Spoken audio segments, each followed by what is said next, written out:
see issues and striking that balance between our relationship with these two big suppliers. Missile. And Mr. Modi's government did a very good thing to tell Americans that our relationship with the Russians is a standalone relationship. It is not hinges upon each other. They are independent of each other. And if I remember correctly, even then we had a program on the same channel. And over there also I said the same thing. And Vishal, I shall repeat that the relationship between India and Russia cannot be easily compared to the Indian and US relationship. It's a legacy relationship. We run a lot of Russian items. And please understand, nobody has given you a nuclear submarine. Nobody gives you that kind of technology. You're operating the second of the Russian nuclear submarines, the Chakra. We had one in the 1980s and one now. And secondly, importantly, when we talk of naval warships, large number of our ships are of not, I wouldn't say Russian parentage, but kind of a Russian-inspired kind of thing. And when we talk of the steel for the warship is very important because of the salinity of the sea. The steel has been now gets made in the Steel Authority of India Limited in the past 8-10 years is made here. But before that, it used to be imported from Russia. And of course, there are pitfalls of such a relationship. That Russia knows that India is its captive buyer, as the data of the CIPRI also indicates. 69% of all our equipment comes from Russia, which includes all the three forces and various types of equipment. Vishal, in a longer run, it is good that we have become, the Navy especially has become independent. It is producing its own warships, makes its own things. But I think it will take around a decade more for us to be self-competent in aviation. At least a decade more. Naval aviation is very complex business. Okay. It is not a simple aviation business. It is a very, very complex business. A helicopter or a fighter jet to land on a ship deck is a very complex technology. But we are at least on the way to that. We are on the way to that, but we are far behind. But on the naval warship front, we have done a very good job. On the submarines, as you know, we have made the Arihant. And Modi's government, that this project that we are talking about, it would not have succeeded but for our good relations with Ukraine. Because the engine fitted here is Zarya. It's manufactured in Ukraine. Yeah, it's called the Nashproc shipyard. Now, Nashproc makes the Zarya engine. Now, it was stuck since 2016. I went to commission one of the ships in 2013 in Kaliningrad. And since then, these two ships were being talked about. And I saw that half-built ship there. Crimea had been taken over by Russia. And the diplomatic relations had gone. And therefore, this was not able to be contracted. But now the engines have been given. Ukraine has said, if India is buying, I'll give it. So it is not only with Russia, but the older Soviet Union countries which have broken up. Some have good relations with Russia. Some may not have as good a relation with Russia. But India's relation with all these countries is very good. And 100 marks to Mr. Modi's government that they have managed to persuade, and the engines will come here and they will be fitted here. Okay. So I think there is a lot of merit in this. Okay, Abhijit, if we move on to the other aspect of it, and something which is pointed out by Ajay as well, when we look at the longer vision, and a long-term perspective, as Ajay was pointing out, in terms of naval aviation, you just started, but in terms of building warships and building, frigates and other such naval platforms, we have made a lot of progress. We have made progress so far. But, the issue really when you're discussing Russian equipment is also about what is Russia's strategy. It's not as if we need the equipment, so Russia just gives us the equipment. Russia surely has a strategy, because of which it is getting so heavily involved in the affairs of the Indian Ocean region, doing much more with India, as also other countries in Asia. And I believe the Russian strategy is to be actually an Indo-Pacific power now. And so what the Russians are trying to do is that they have so far had a hold on the Eurasian continent. But now they realize that the real big political games are being played in the Indian Ocean and the Pacific, and they simply have to have some kind of material presence in these waters.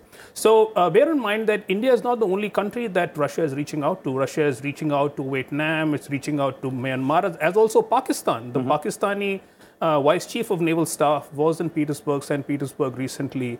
Apparently, the Russians and the Pakistanis are thinking of doing some joint projects together. And the Russians are talking about the Indian Ocean, not as the Indian Ocean. You're very surprised. They're actually calling it the Afro-Bengal region. The Afro-Bengal Ocean. And their emphasis is on the countries of Africa with which they do a lot of oil trade, as also the Bay of Bengal, Myanmar, Vietnam, etc., where they have some... so they're looking at it from their perspective. They're looking at it from their perspective. So I think if we would perhaps be mistaken to believe that the Russians are simply giving us the equipment because we are an old friend. That is not Russia's strategy. The Russian strategy actually is to balance between India and Pakistan here, to be a player in the geopolitics of this region, but ensure that they can support their friend China, which is another complicating factor in this relationship that we have with Russia, that China is a very close ally of Russia, and also have some kind of presence in the Pacific, because there's games being played in the South China Sea, and the Russians don't want to be left out. So I would say that let's not just focus on the tactical details, the technicalities of this deal. With Russia, when you're dealing, Russia is the quintessential realist power. You have to consider Russian objectives in getting involved in this whole thing, and then play your make your moves in the region. Okay, Ajay, that's quite an interesting perspective brought out by Abhijit, because Russia's interest out here in the region and its geopolitical interests as well play an important role as per him. Yeah, it has actually. Russia since the 1950s has been trying through Iran and Pakistan and to India, the warm water ports of the Arabian Sea and the Indian Ocean. They have been trying since 50s. But again, as the Indo-Pacific powers, China and America play out a game differently, Russia, as to buttress what Commander Abhijit has pointed out, Russia has provided submarines to Vietnam, and Indians trained those Vietnamese submariners. So Russia is also providing some equipment to Vietnam, to Malaysia and other countries. Malaysia already flies the Sukhoi. And Russia's interest in these regions will continue because of the trade. Trade not with us, with other countries also. Pakistan is a new entrant to the game with Russians, but I think they are just trying to balance out, as the Commander pointed out. But we have nothing to, I don't think so, we have something to compare ourselves with Pakistan, because Pakistan is just a small little player in this entire business. Russia, China, America, and possibly India are the four big players in this. Pakistan is a small entrant in this, probably a quintessential element there, but not a very important element, I would say that. Okay, Admiral Sinha, Commander Abhijit mentioned the Chinese angle as well, and the point that Russia and China are on good terms with each other. So how do you see this entire thing playing out, with India having that, legacy relationship with Russia, but Russia having a friendship with China as well, and India and China, as far as, the naval issues are concerned and its naval powers are concerned, they are trying to go ahead and outdo each other? I think quite rightly what Abhijit said. I look at it from a little more sort of angle, and that angle is that Russia being with India in the Indo-Pacific, or Afro-Bengal as the new name suggests, I think it is helpful to India. India's membership to SCO has largely been facilitated by the Russians, and therefore I think that the Russians want to not be a direct sort of presence, but a pseudo presence by having their equipment and platforms operating here and some kind of dependence. And the reason that the Indians have been taken on board SCO, that Russia is trying to remind them that, look, in the older times you have had a continental, you have stopped looking at continent. It's all right. China is not your friend, Pakistan is not your friend, but there's something beyond that. And I'm here to give you a hand. Okay. So therefore, I think that there is a wider strategic sort of meaning to this. But I don't foresee China, Russia directly getting involved, but certainly they will be involved through these, friendship and those kind of models. Okay, Commander Abhijit, you want to respond to that? I just wanted to make one point which you might find interesting, which is that if you look at the Russian model in which they supply this equipment, Russia is in many ways a sort of quasi-authoritarian state. It doesn't follow the same structures that Western countries follow, and it's in that sense easier to get Russian equipment. But the equipment is cheaper, it's sturdier. But the problem is that the Russians will actually milk their the countries that they are supplying this equipment to when it comes to repairs, when it comes to supplying spare parts. So our experience has been that getting Russian equipment is not hard, but maintaining Russian equipment is extremely hard, because once you try and get into the maintenance aspect of things, you find that the Russians are not actually giving you the space that you require. What happens is that they tie you down into a kind of a forced relationship in which you can't look at any other partner but Russia, which is why it's important to understand that Russia is great to go to when you have no other options. But once you're with the Russians, there's no way out of it. Okay. So there's good things being with Russia, and there's equally bad things also. As you pointed out earlier as well. Let's bring in Ajay again, and let's go back to the stealth frigate issue. And as per the perspective plan, Ajay, planning, it is being said that Indian Navy requires at least 24 such platforms. We're being said to have 10 of such, frigates or stealth warships. How do you see us bridging that divide? We'll be having these 4 maybe in a couple of few next years, one coming in by around 2023, and these 2 which are being manufactured in India should be with the Indian Navy by around 2027, 2028, if we stick to the timeline. Vishal, I'll answer it in 2 parts. Firstly, see, please understand there are around 40 odd ships, 45 odd ships under construction in various shipyards in India. And there are various types, which includes anti-submarine warfare, which includes frigates, and also destroyers, which are coming up now, the 17A, Project 17A. Why do we need these? This is very important, because in the past 1 decade, Indian Navy has decided, or the government of India has decided, that we will be a blue water navy. Now, what is a blue water navy? Blue water navy needs a presence to operate far away from your own land. For this, you need a multiple of platforms. You need a fleet tanker, which will provide oil to that ship, water to that ship. You need bases elsewhere. Today, we have bases somewhere in the Middle East, in Africa. I'll not take the names, and also in the eastern side. But again, please understand, why do we need this? Because we want to operate in an area which is much bigger. Today, our operations, continuous operations, spread from Gulf of Aden, where we are doing anti-piracy operations, right up till Straits of Malacca and all the choke points which make entry into Indian Ocean. Our naval warships are patrolling 24/7. Now, this needs manpower, this needs ships, and please, a ship cannot be sailing. A ship can keep on sailing, but the boys need rest. They have to come back after 4 months, 5 months, 6 months. So they need rest. They're human beings. So you need a fresh crew out there. So all this takes time, money, training. So that explains the larger number of that platforms the numbers we need. Come on, Abhijit.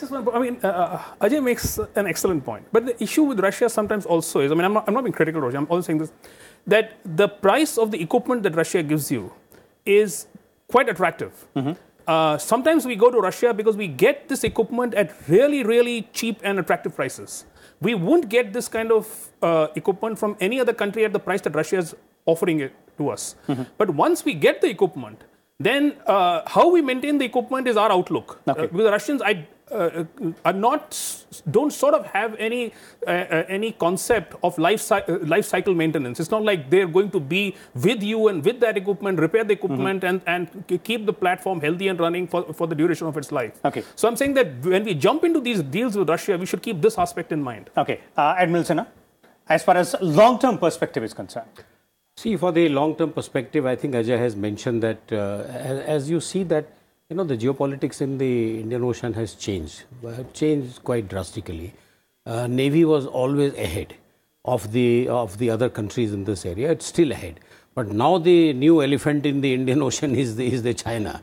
So, we have to enlarge the envelope in which we could exercise little more strategic maneuvering. And for that, you require to go to those choke points, and you got to have the maritime domain awareness. What is MDA? MDA is picked up by the ships, submarines, by aircraft, the friends, exchange of data. So, for that you have to have a much wider envelope in which you operate, and you will require larger number of platforms, straightforward.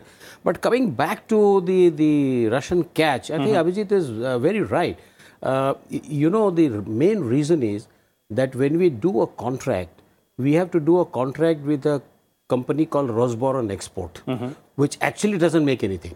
Absolutely. Now it is only the headmaster of the smaller companies with whom you are not allowed to sign a contract. And they are the ones who make the niche equipment on those. And often when you pay the money to Rosboron Export, it does not reach those small vendors.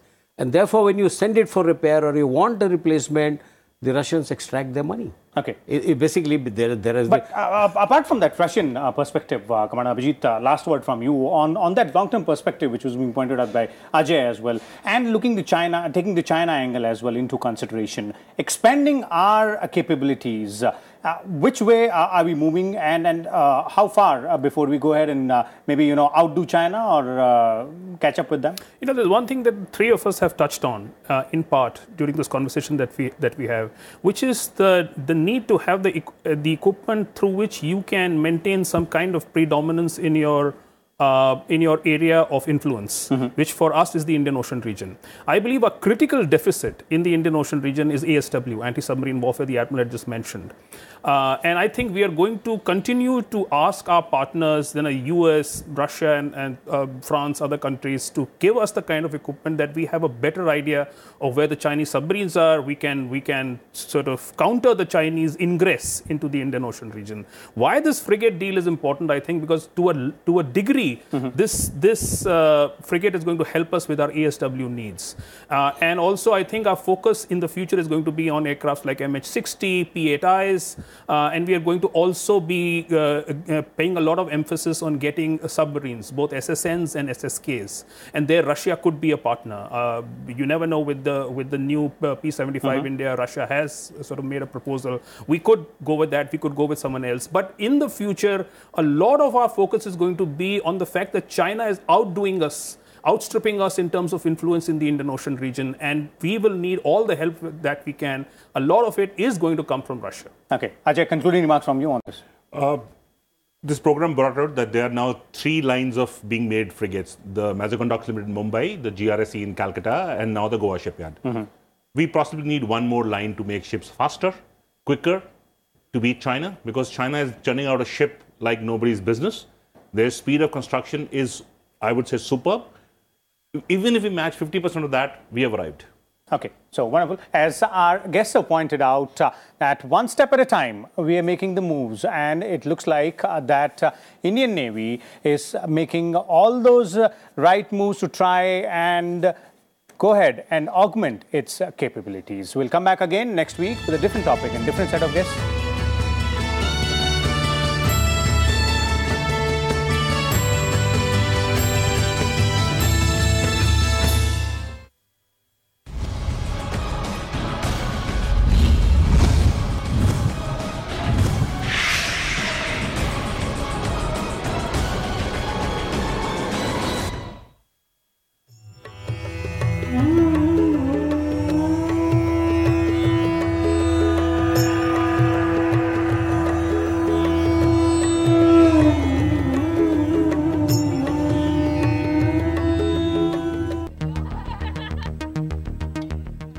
One of the most spectacular mountain ranges in South India, the Nilgiris, lies at the westernmost part of Tamil Nadu and at the junction of Karnataka and Kerala. Nilgiri, meaning Blue Mountain, derives its name and charm from its natural setting. Its steep hills and narrow valleys are dotted with numerous rivers and rivulets. To experience the magic of the region, a trip to Ooty aboard the famous Nilgiri Mountain Railway train is a must. The train links the town of Mettupalayam in the plains to the tourist resort of Ooty, passing through some of the most breathtaking tropical forests of the hilly Western Ghats. Covering a distance of 29 miles, it is one of the few trains in the country still chugging along with the help of a steam locomotive. The entire journey costs between $1 to $5 and takes 5 hours as the engine puffs its way through 208 curves, 16 tunnels and 250 bridges. The train was given World Heritage status by United Nations Educational, Scientific and Cultural Organization or UNESCO in July 2005.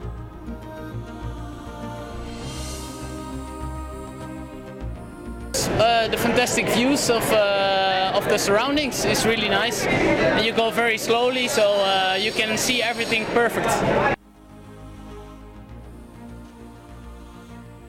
Located at an altitude of 2,286 meters, Ooty was a popular summer and weekend getaway for the British when they ruled India between the 18th century and first half of the 20th century.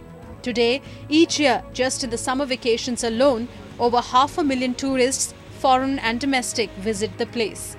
Ooty has many scenic picnic spots, be it the Doda Beta Peak, the highest peak in the Nilgiri range, which is considered an excellent location for photography, or the 22-hectare Ooty Botanical Garden, located on its lower slopes. Established in 1940, the Mudumalai Wildlife Sanctuary is yet another attraction. Spread over 30,000 hectares, this wildlife reserve is extremely varied, containing hills, valleys, ravines, watercourses and swamps. And it is also host to a rich variety of flora and fauna. Summer leave la vandu inga naanga Tharumapuri la vandu nikirom. Inga nallapada Ooty la vandu botanical garden, flower show, plus Raja garden, rose garden, plus lake, Baikara, 6 miles மற்றும் பல்வேறு இடங்கள்ல வந்து சுற்றி பார்த்தோம்.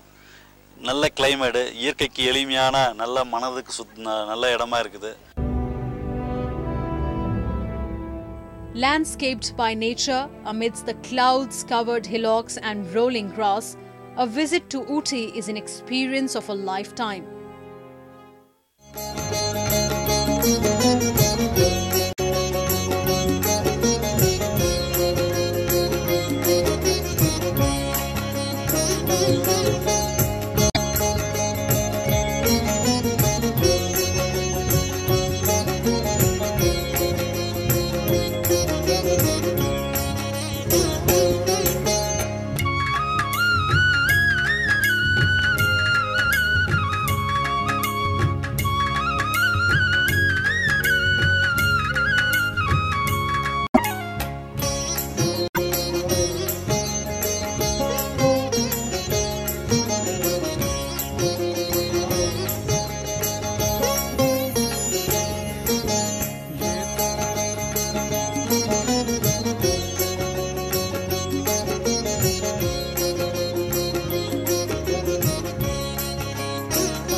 A very good morning. You're watching The Breakfast Show with me, Munmun Bhattacharya, and my colleague Shreya. Good morning, Shreya. Good morning, Munmun, and good morning, India. Over the next 1 hour, we'll take you through all that is making news in the national, international, business and sports spheres. We'll tell you about how the BJP is set to intensify its campaign in Telangana, with Prime Minister Narendra Modi all set to address two rallies, one in Mehboob-nagar and the other in Nizamabad in the state, even as the Grand Alliance and the TRS are pulling out all stops on the campaign trail. Besides that, voting has begun in the fourth phase of the Panchayat polls in Jammu and Kashmir. We'll tell you about that and more in this edition of The Breakfast Show. Yes, well, apart from this, the stage is set for the Men's Hockey World Cup to begin in Odisha. The opening ceremony will be held today. Remember, 16 teams will be fighting it out for that beautiful trophy, and India is going to be eyeing their second title. Remember, they won the first title in 1975 when they had beaten Pakistan. All of this and much more in today's show. But first, let's take a look at our top stories. All arrangements are in place in Madhya Pradesh and Mizoram for the single phase of polling to be held tomorrow. 2,907 candidates in the fray for 230 seats in Madhya Pradesh, 209 candidates in the fray for 40 seats in Mizoram.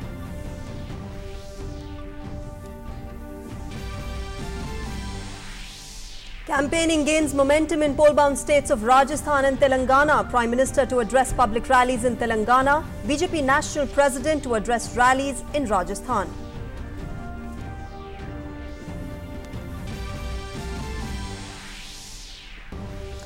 In Jammu and Kashmir, voting for the fourth phase of Panchayat polls begins. 5,470 candidates in the fray for 339 Sarpanch and 1,749 Panch seats. Historic day for Sikh devotees as Vice President Venkaiah Naidu lays the foundation stone for the Indian stretch of Kartarpur corridor. The corridor will provide access to the Kartarpur Sahib Gurudwara to the Sikh pilgrims.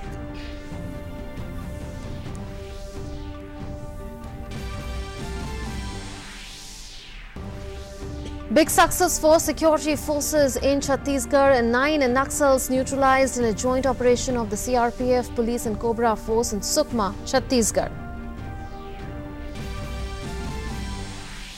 Nation remembers 26/11 attacks. Prime Minister Narendra Modi assures the nations will keep on working to bring the guilty to book.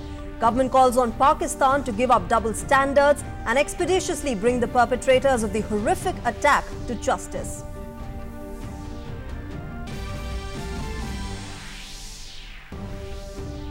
Renowned screenwriter Salim Khan to be honoured with a special award for his contribution to cinema at IFFI's closing ceremony on the 28th of November.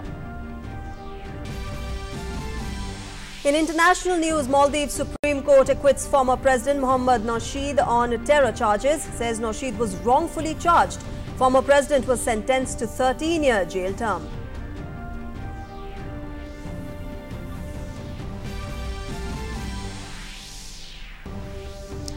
In sports news, the stage is all set for the 14th edition of the Men's Hockey World Cup in Odisha.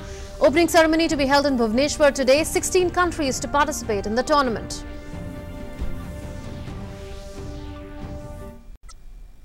And now the news in detail. Campaigning for assembly elections in Madhya Pradesh and Mizoram came to an end on Monday. All arrangements are in place in the two states for polling to be held in a single phase tomorrow. In Madhya Pradesh, the fate of 2,907 candidates will be decided when 5,4,95,251 voters exercise their franchise.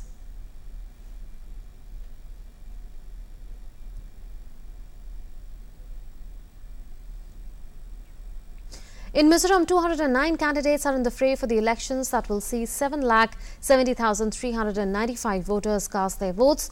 The Congress and MNF are contesting both on 40 seats each. The BJP is contesting on 39 seats. The final day of campaigning saw top leaders canvassing for votes in rallies and meetings across both states.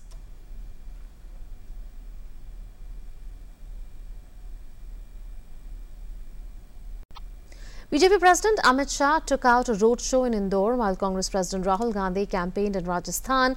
The campaign has intensified in Rajasthan and Telangana. Campaigning for the December 7th Assembly election in Rajasthan has hit top gear today, with Prime Minister addressing a campaign rally in Bhilwara city. Prime Minister slammed Congress President Rahul Gandhi He even slammed the party for raising questions on 26/11 Mumbai attacks. Hindustan कभी भी 26/11 को भूलेगा नहीं और 26/11 के गुनहगारों को हम मौके की तलाश में है। कानून का काम करके रहेगा। मैं देशवासियों को फिर से एक बार विश्वास दिलाता हूं। Prime Minister Modi castigated the leaders of the Congress party for promoting casteism. बाबा साहब आम्बेडकर ने तो समाज के भेदभाव खत्म करने का रास्ता दिखाया। संविधान ने भी सबको समान अधिकार मिले, न्याय मिले, इसका रास्ता दिखाया। लेकिन ये कांग्रेस पार्टी पूछ रही है, नामदार और नामदार के चेले चपाटे पूछ रहे हैं मोदी की जात क्या है। अरे जब हिंदुस्तान का प्रधानमंत्री जाता है तो सामने वाले को एक ही जात दिखती है, 125 करोड़ हिंदुस्तानी यही जात होती है। Later, the Prime Minister addressed a public meeting at Dungarpur and slammed Rahul Gandhi. Congress ऐसी सिकुड़ गई है, वो एक परिवार की पार्टी बन गई है, एक नामदार की पार्टी बन गई है।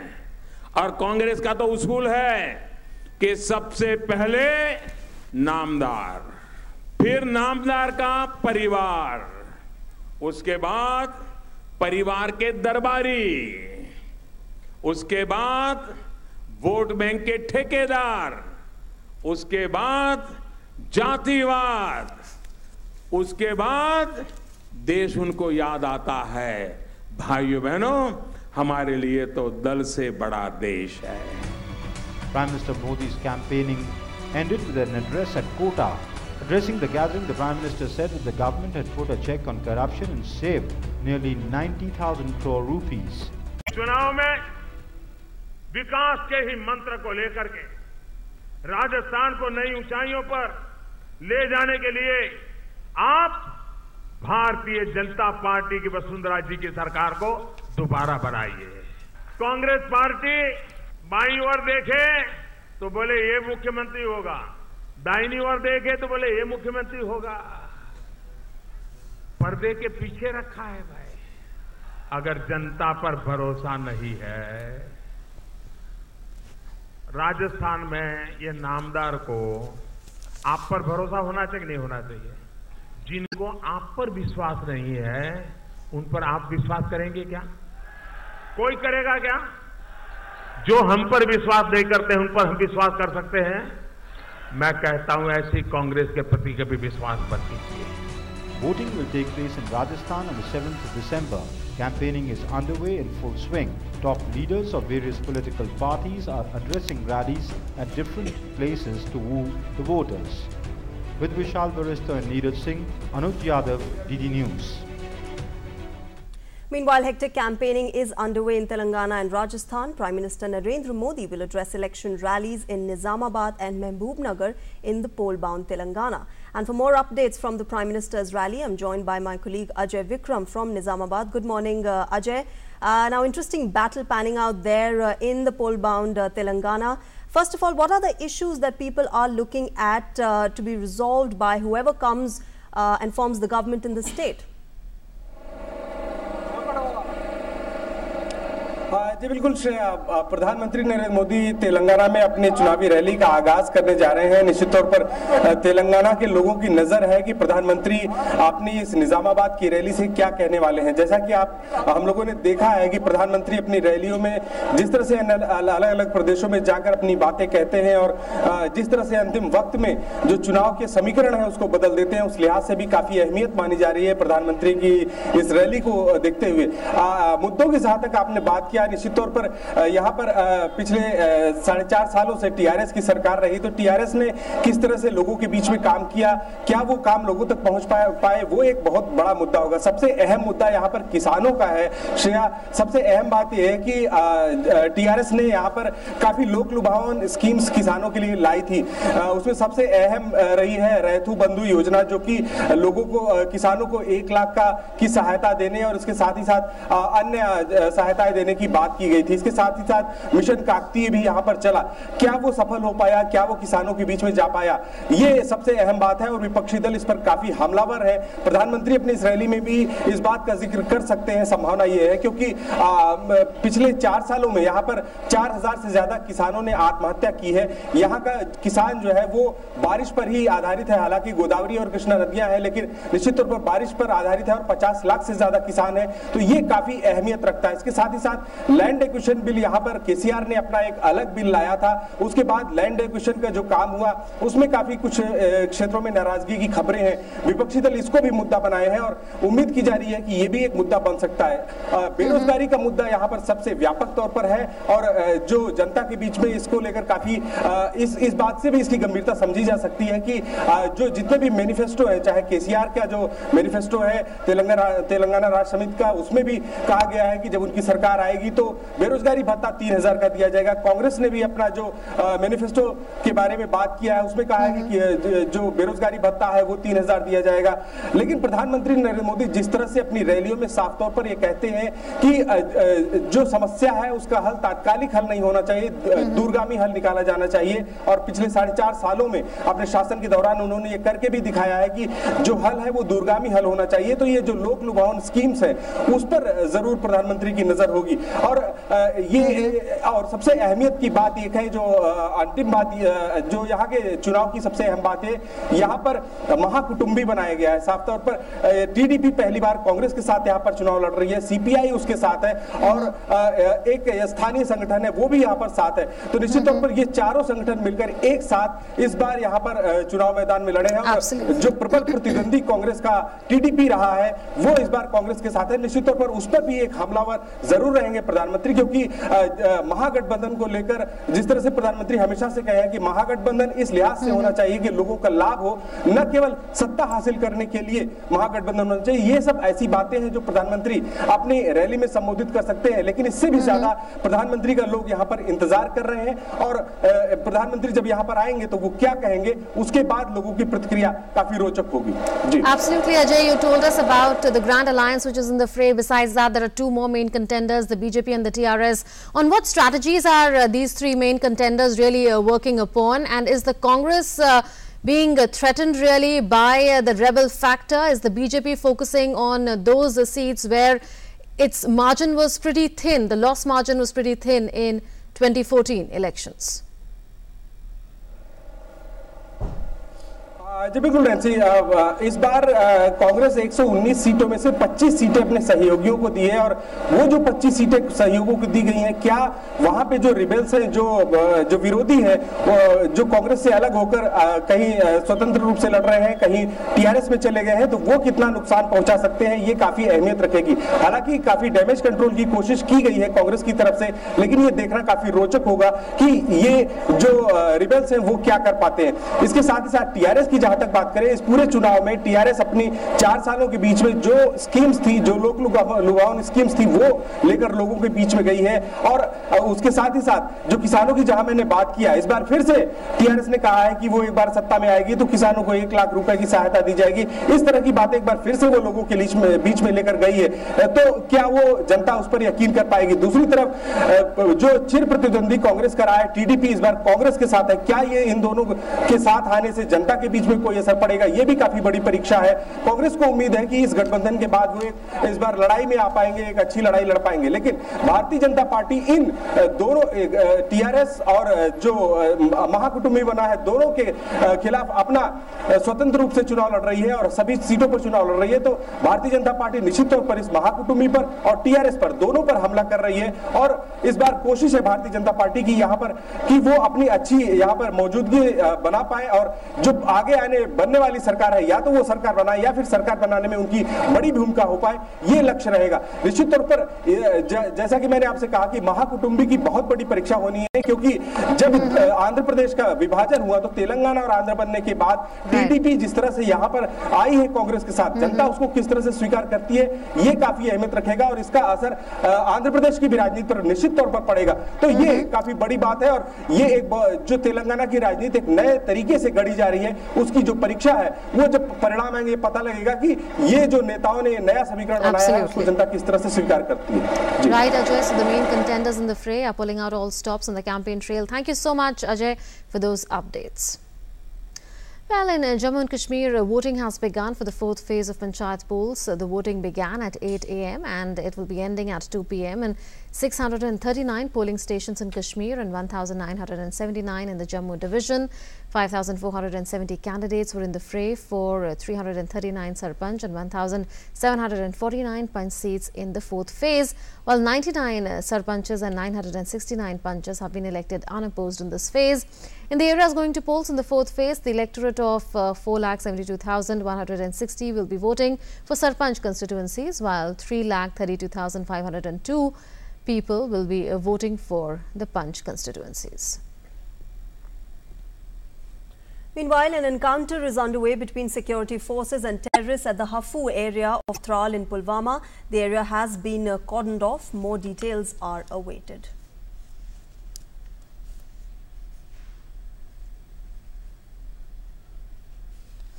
The Election Commissioner, Sunil Arora, has been appointed as the next Chief Election Commissioner. He will take charge as the next CEC on the 2nd of December. A former bureaucrat, Sunil Arora, was appointed as Election Commissioner in September last year. 62-year-old Sunil Arora had been the Union Information and Broadcasting Secretary and the Secretary in the Ministry of Skill Development and Entrepreneurship, a 1980 batch IAS officer of the Rajasthan cadre. Sunil Arora has worked in ministries and departments such as Finance, Textiles and the Planning Commission. Well, we're going in for a break right now. News and updates continue on the other side. Stay tuned. Praful को बिरयानी इतनी पसंद आई कि pack करवा के ले गया। तुम्हें party orders लेने चाहिए। तुम बेकरी खोलना, नहीं रेस्टोरेंट, और त्रिशाज नाम रखना। तुम तो ऐसे बोल रहे हो जैसे तुम ऋषि। मैं रहूं या नहीं, त्रिशाज तो खुलना चाहिए। मैनेजर बनोगे? प्लान्स बनाते रहो, जिंदगी सजाते रहो। LIC के एंडाउमेंट प्लान्स, सेविंग्स और सिक्योरिटी दोनों के बेनिफिट्स के साथ। LIC, जिंदगी के साथ भी, जिंदगी के बाद भी। नमस्कार, नमस्कार, नमस्कार। क्या भैया? सेप्टिक टैंक शौचालय के लिए। सेप्टिक टैंक ये जब भर जाएगा तो कचरा कहाँ फेंकोगे? फिर से लोटा यात्रा शुरू। ये 2 गड्ढों वाले शौचालय के बारे में सुना है? नहीं सुना? आइए समझाते हैं। देखिए, 2 गड्ढा बनाइए। पहले वाला जब मल से भर जाएगा ना तो ये चालू हो जाएगा और साल भर के अंदर इसके अंदर मल है ये खाद बन जाएगा, इसे खाली कर दीजिए। इसी तरह शौचालय जो है वो आजीवन चलता रहे, न बीमारी फैलेगी न बदबू। और पैसे? अरे वो सेप्टिक टैंक से कई गुना सस्ता। हाँ, क्या समझे? शौचालय 2 गड्ढों वाला ही बनवाना है और स्वच्छता को सदा अपनाना है।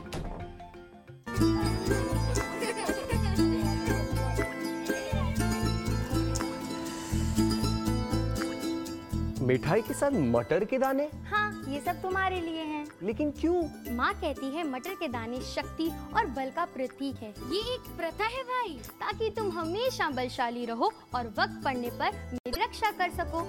पर मुझे क्यों? ताकि तुम सक्षम बनो और अपनी रक्षा खुद कर सको बिना किसी मदद के।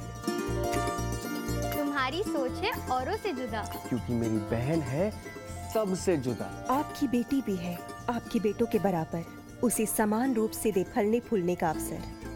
सोच नहीं अपनाओ, बेटी बचाओ बेटी पढ़ाओ। इस घर में अंडे देने से हमें कोई नहीं रोक सकता। मैं रोक सकता हूँ। तुम्हें पता नहीं हमें एडिस मच्छर जो फैलाते हैं डेंगू और चिकनगुनिया। मास्टर जी ने स्कूल में डेंगू मच्छर से बचने की सारी जानकारी दी है। अच्छा बच्चों, हमें चैलेंज जगह तो जरूर मिलेगी। नहीं मिलेगी, नहीं मिलेगी। तो पूरी इंतजाम है। डेंगू की रोकथाम के लिए कूलरों के पानी को हर हफ्ते बदलें। बाल्टी और टंकियों को अच्छी तरह से ढककर रखें। पूरी आस्तीन के कपड़े पहनें। मच्छर भगाने वाली क्रीम, कॉइल और अगरबत्ती का इस्तेमाल करें। डेंगू से लड़े मतलब डेंगू से बचे। Welcome back to Breakfast Show. Now, Vice President Venkaiah Naidu laid the foundation stone of the Kartarpur corridor, calling it the beginning of a new chapter in India-Pakistan ties. He said that the corridor is a path that opens up new possibilities. Describing it as a truly path-breaking, potentially transformative moment, the Vice President called the shrine one of peace, harmony and humanism to the universal vision of a world as one family.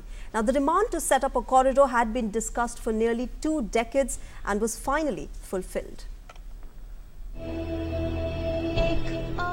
A foundation stone-laying ceremony that opens a new chapter of friendly initiatives between India and Pakistan, putting aside strife, laying a pathway for greater people-to-people contact between Indians and Pakistanis.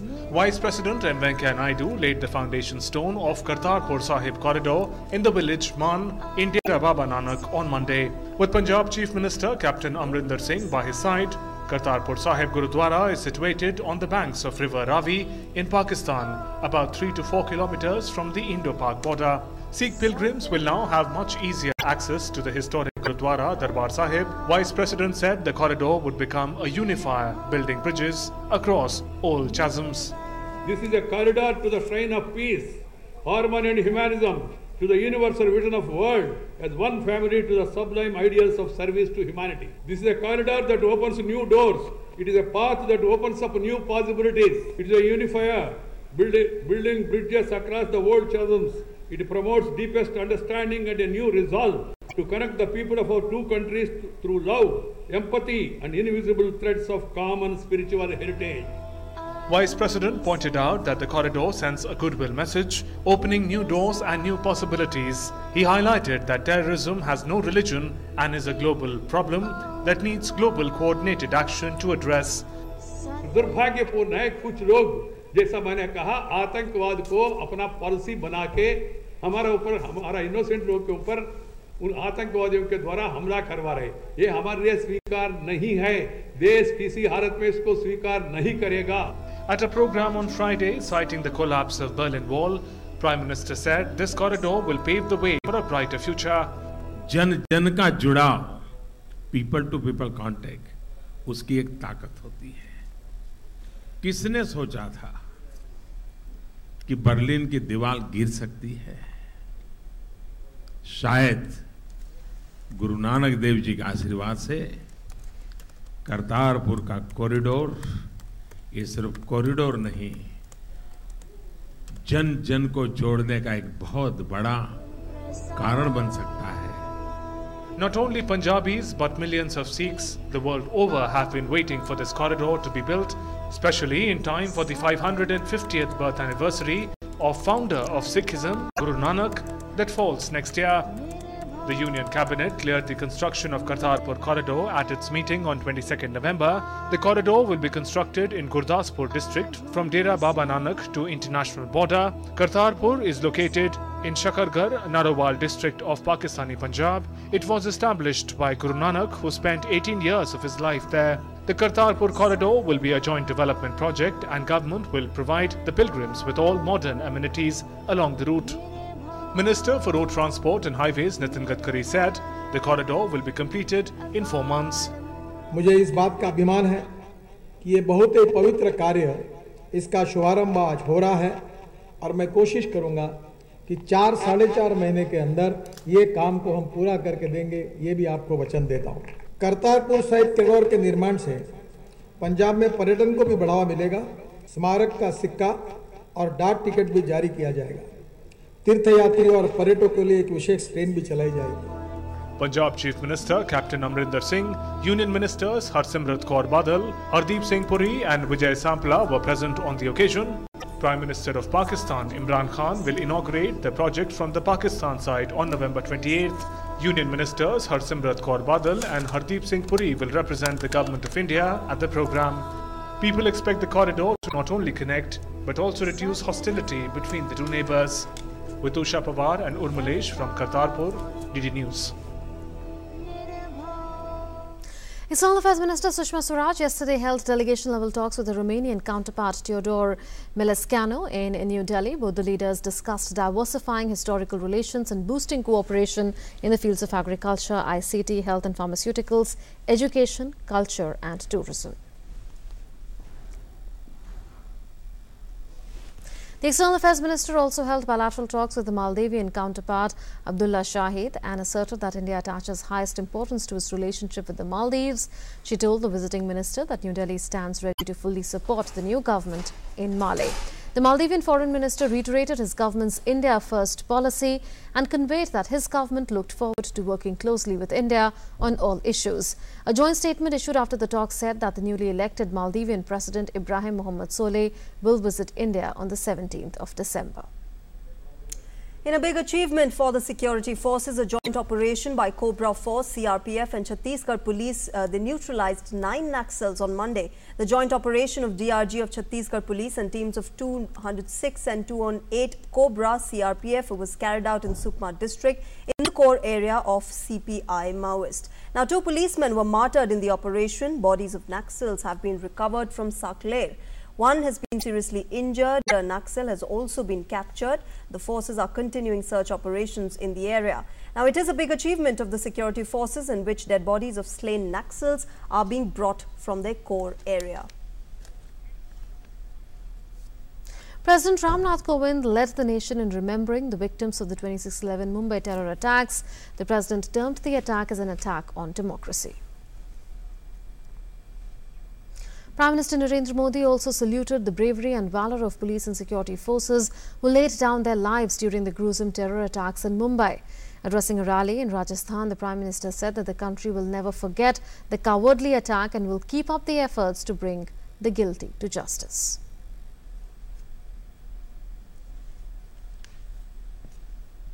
External Affairs Minister Sushma Swaraj called on Pakistan to fulfill its international obligation by implementing sanctions against those who are responsible for the attack. The External Affairs Minister also welcomed the statement made by US Secretary of State Mike Pompeo on the 10th anniversary of the terror attacks, announcing a $5 million reward for information leading to the arrest in any country of any individual who committed, conspired, aided or abetted the Mumbai attacks. A central team deputed to assess the damage caused by Cyclone Gaj has completed its 3-day inspection in storm-hit districts of Tamil Nadu with a visit to the affected areas of Nagapattinam district. The team, led by Joint Secretary, Ministry of Home Affairs, completed its inspections and later in the day proceeded to neighbouring Karaikal in the Union Territory of Puducherry. They visited affected areas including the worst-hit Vitaikarani Ruppu village near Nagapattinam. The team visited districts including Tiruvarur, Thanjavur and Nagapattinam that witnessed extensive damage. The team commenced its inspection on 24th November in Pudukkottai district. The team will submit its report today. Cyclone Gaj had made landfall on the 16th of November between Nagapattinam and Vedaranyam. It left behind a trail of destruction in districts including Nagapattinam and Tiruvarur.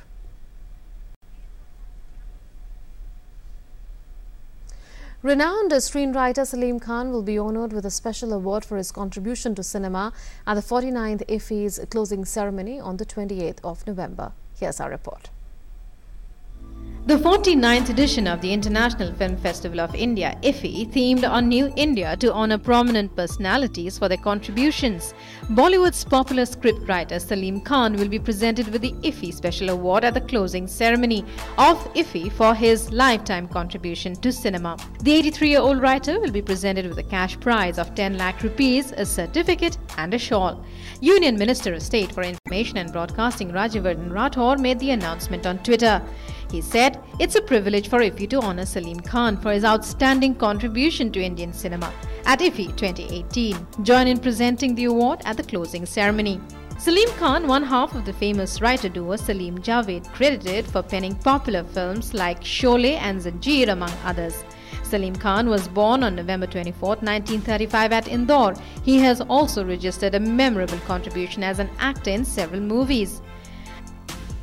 Khan introduced Amitabh Bachchan as the angry young man on the silver screen. जब तक बैठने को न कहा जाए शराफत से खड़े रहो ये पुलिस स्टेशन है, तुम्हारे बाप का घर नहीं। The Salim Javed duo penned many hit stories for Amitabh Bachchan. The duo gave 12 blockbuster hits on the screen. He is also the father of Bollywood superstar Salman Khan. Meanwhile, this time, the International Film Festival of India will present a special ICFT prize consisting of the UNESCO Gandhi Medal to a film showcasing the views and ideology of Mahatma Gandhi. The criteria of the UNESCO criteria are non-violence, because is of course Mahatma Gandhi. Of course, that's the way.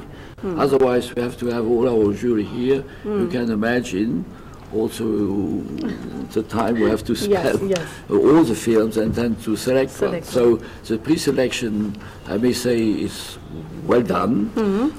Foreign films are also gaining the attention of audiences at IFFI 2018. Canadian cinematographer Pierre Gill also expressed his experience of making films. The 49th edition of the International Film Festival of India is showcasing both Hollywood films as well as providing films from across the world a platform to showcase their unique diversity to meet the taste of all kinds of audiences. From Panji, Jyotika Grover, DD News. So writers getting their long-deserved due in the film industry. Now moving on to international news, Maldives Supreme Court acquitted former President Mohammad Nasheed on Monday as it quashed the controversial terror charge against him. Now the court ruled that Nasheed was wrongfully charged and the criminal court should not have proceeded to trial. The former president was sentenced to 13-year jail sentence when the criminal court found him guilty of ordering the arrest of a criminal court judge when he was in power. The court had suspended Nasheed's sentence last month and cleared the way for his return to Maldives after nearly 3 years in exile. The 19-day trial in March 2015 was widely criticized over apparent violations of due process. In more international news, Ukraine has declared martial law in a part of the country after Sunday's capture of 3 of its naval vessels and 23 crew members by Russia. Lawmakers backed President Petro Poroshenko's request to introduce it in regions mostly bordering Russia for 30 days starting from the 28th of November. The authorities can now restrict public rallies and regulate the media. Sunday's naval clash was off the coast of Crimea, annexed by Russia in 2014. Russian Coast Guard ships opened fire before special forces stormed the Ukrainian vessels. Between 3 and 6 Ukrainians were injured. Ukraine said it was a Russian act of aggression. Moscow said the ships had illegally entered its waters. The naval clash is the first time Russia and Ukraine have come into the open conflict in recent years, although Ukrainian forces have been fighting Russian-backed separatists and Russian volunteers in the east since 2014. A number of Western countries condemned Russia's actions. We're going in for a break right now. After the break, we get you updates from the world of finance. Stay tuned.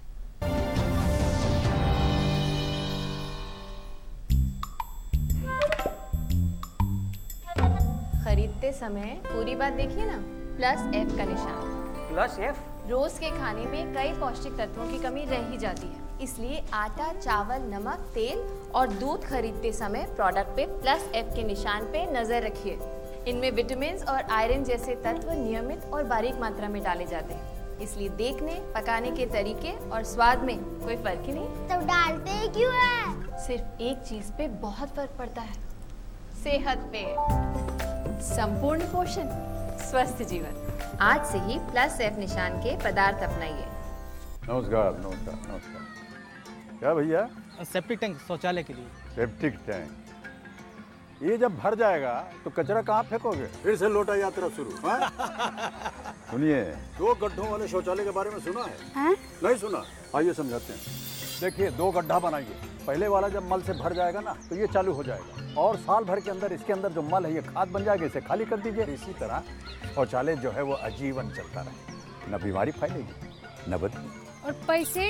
अरे वो septic tank से कई गुना सस्ता। हाँ, क्या समझे? शौचालय 2 गड्ढों वाला ही बनवाना है और स्वच्छता को सदा अपनाना है। ए सुमन, आजा ले ले चूड़ियाँ। वो क्या है ना चाची, तीसरा महीना है तो थोड़ा थोड़ा बचा रही हूँ। अरे सरकारी अस्पताल में जांच और डिलीवरी बिल्कुल मुफ्त है। सच्ची? जननी शिशु सुरक्षा कार्यक्रम में माँ के लिए गर्भावस्था और डिलीवरी से जुड़ी जांच और इलाज और बच्चे के लिए 1 साल की उम्र तक जांच और इलाज की सुविधाएं पूरी तरह मुफ्त। दवा, जांच, आना जाना, नॉर्मल या ऑपरेशन वाली डिलीवरी, उस वक्त अस्पताल में रहना, खाना और 1 साल तक के शिशु का इलाज भी। तो आज ही अपने नजदीकी सरकारी अस्पताल से संपर्क करें। Welcome back. You're watching The Breakfast Show, and now for all the updates in the world of finance, we have with us our colleague Arun Sharma.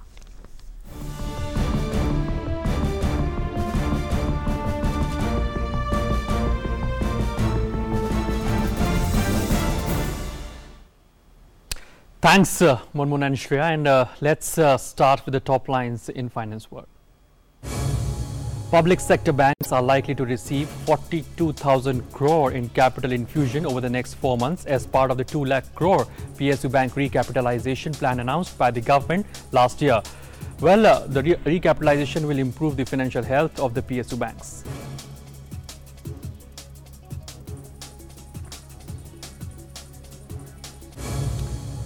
Public sector oil companies plan to allot about 65,000 petrol pumps across the country to nearly double the existing retail network. India currently has 63,674 petrol pumps, most of them with public sector firms. Process of dealer selection has been simplified by introducing online applications. Stock markets ended with positive gains yesterday. Sensex closed at 35,354, up by 373 points. Nifty also reflected the same mood and shut shop at 10,629, up by 102 points. Meanwhile, today stock markets are signaling a weak opening as SGX Nifty is trading lower. And with low-cost carrier Indigo stating that it will charge passengers for selecting any seat through web check-in, the Ministry of Civil Aviation on Monday said that it will examine whether this charge falls within the fare unbundling scheme, which is allowed under the rules. Well, soon after the government took note of the airline's decision to charge fees for web check-in, Indigo cleared the dust and said that there was no change in the airline's policy. Indigo said that customers will not compulsorily have to pay for the seats. The pricing is only for the advanced seat selection of the seats. Well, primarily when the customer checks in the airport, the seat would be assigned for free, but for some seats, passengers will be charged for the web check-ins.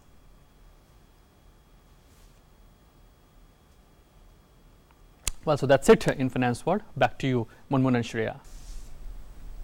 Well, thanks very much, Arun, for all those updates. And now let's get you sports updates. The stage is all set in Odisha's capital city, Bhubaneswar, for the 14th edition of Men's Hockey World Cup to be played from 20th of November to the 16th of December at Kalinga Stadium.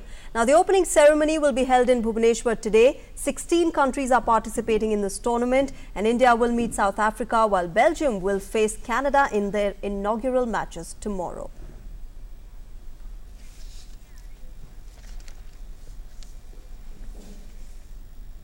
And now a look at the national dailies published from the national capital. Let's get started with the Times of India on the front. In fact, let's get started with the Times of India. Yes, and in the inner pages, there is an interesting story, which is that the US has put a fresh $5 million bounty on 2611 attackers and asked Pakistan to punish them.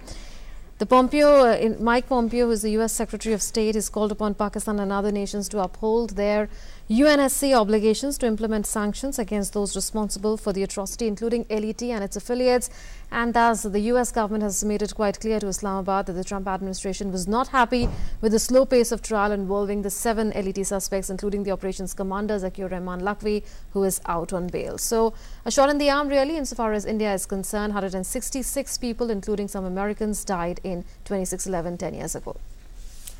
Right, next up is the Indian Express. It is getting us more about the visit of the new Maldivian president to India, which will take place on the 17th of December. And it goes on to say that ahead of the visit, Finance Minister has said of Maldives has said that the country is facing financial difficulties due to corruption in the last 5 years. He said that Malé has welcomed investments, especially in the health and tertiary sectors. Now, the foreign minister has also reiterated his government's India First policy, and that the government of Maldives will be sensitive towards India's security and strategic concerns. And there's an interesting story on the front page of the Times of India, and this should bring some respite to children, because children's school bags are said to get lighter after recent communication by the Union HRD Ministry to various states and union territories to formulate guidelines on the weight of school bags. For classes 1 and 2, the weight cap of 1.5 kgs has been kept. For classes 3 and 5, the weight cap of 2 to 3 kgs. For classes 6 to 7, the weight cap is of 4 kg. For classes 8 and 9, the weight cap is of 4.5 kg. For class 10 school bags, your bag cannot be heavier than 5 kilograms, and no homework for students of classes 1 and 2. The only subject to be taught in these two classes is language and mathematics, and for classes 3 to 5, only environmental science, maths and languages prescribed by NCERT. So big respite really coming in for school children. And the Indian Express is getting us a very interesting news, something which went viral yesterday, which all over social media. It is how a Chinese scientist has claimed to have created the first gene-edited babies in the world. Now, remember, this is not proven, but if it is proven, it will be a huge milestone that has been achieved in science. But it has also opened up a debate on the ethics in science, whether it is really, conscionable or not to create such babies. Now, a US scientist said he took part in the work in China, but this kind of gene editing is banned in United States because the DNA changes can pass to future generations and it risks harming other genes. So that is a debatable issue really, and let's now take a look at the Hindu. On the front page, there's a touching, heart-rending picture of an army officer consoling the father of Lance Naik Nazir Ahmed of 34 Rashtriya Rifles, who lost his life fighting terrorists in Shopia on Sunday in Kulgam district of Jammu and Kashmir. All right, extremely overwhelming picture there. And from the present, let's get back into the past and see what made news on this day. On this day in 1888, Ganesh Vasudev Mavlankar, popularly known as Dada Saheb, Speaker of Constituent Assembly and the first Speaker of the Lok Sabha, was born in Baroda in Gujarat.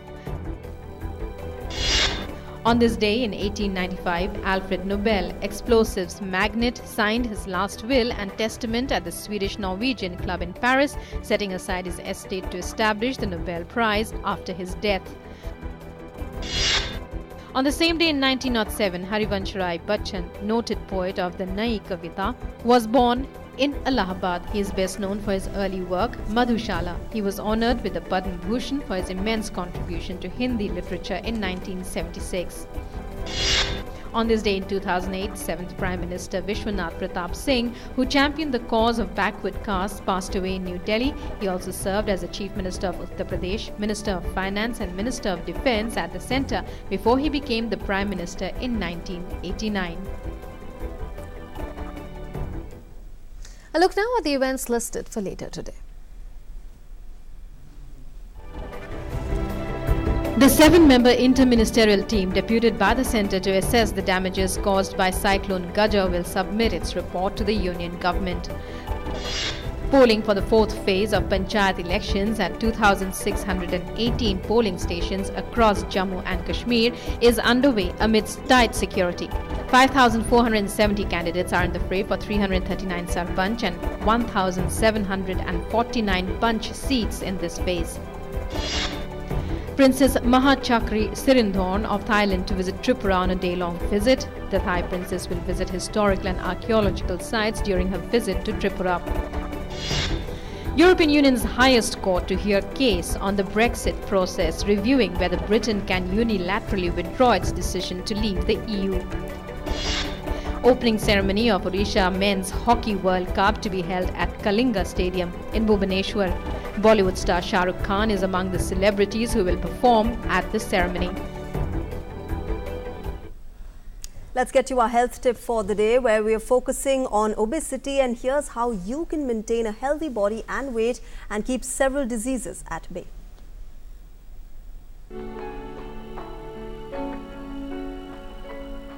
Obesity is a medical condition in which excess body fat is accumulated to an extent that it may cause serious health problems.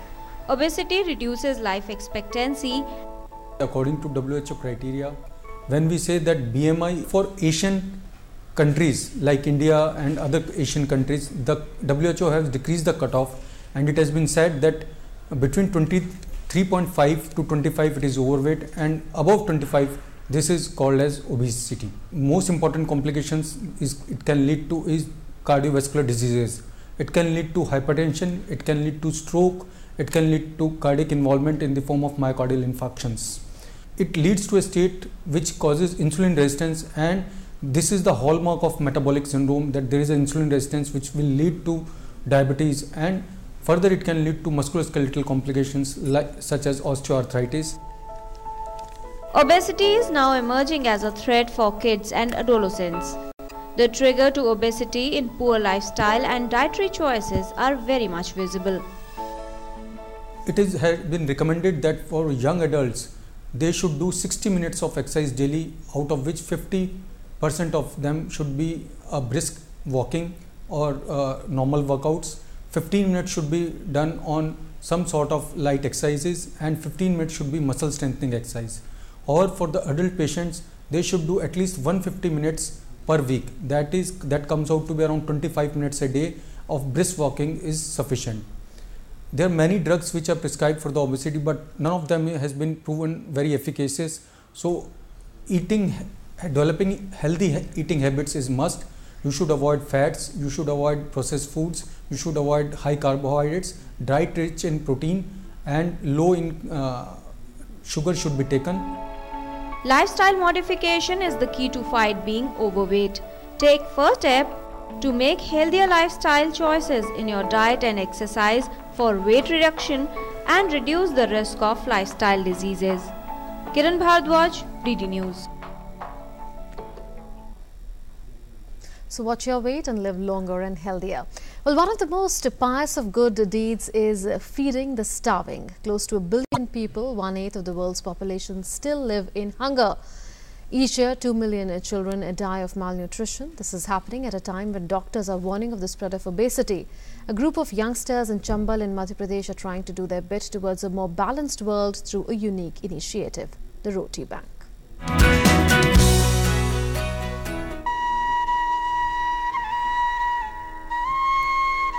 Meet operators of the Roti Bank, an enterprising group of youth from the Chambal region in Bhind district, who have taken it upon themselves to feed the needy in their area. Their aim is to ensure that no one, however poor, goes to sleep on an empty stomach. ये सेवा करने का मौका नहीं मिलता है, मुझे मिला तो बहुत अच्छा लगा और एक चैन सी महसूस होती है मुझे। हमारे घर वाले बहुत सपोर्ट करते मुझे इस चीज के लिए भी, सभी लोग वो भी बहुत खुशी महसूस करते। The system they follow is to collect rotis, parathas, pickles and curries from door to door.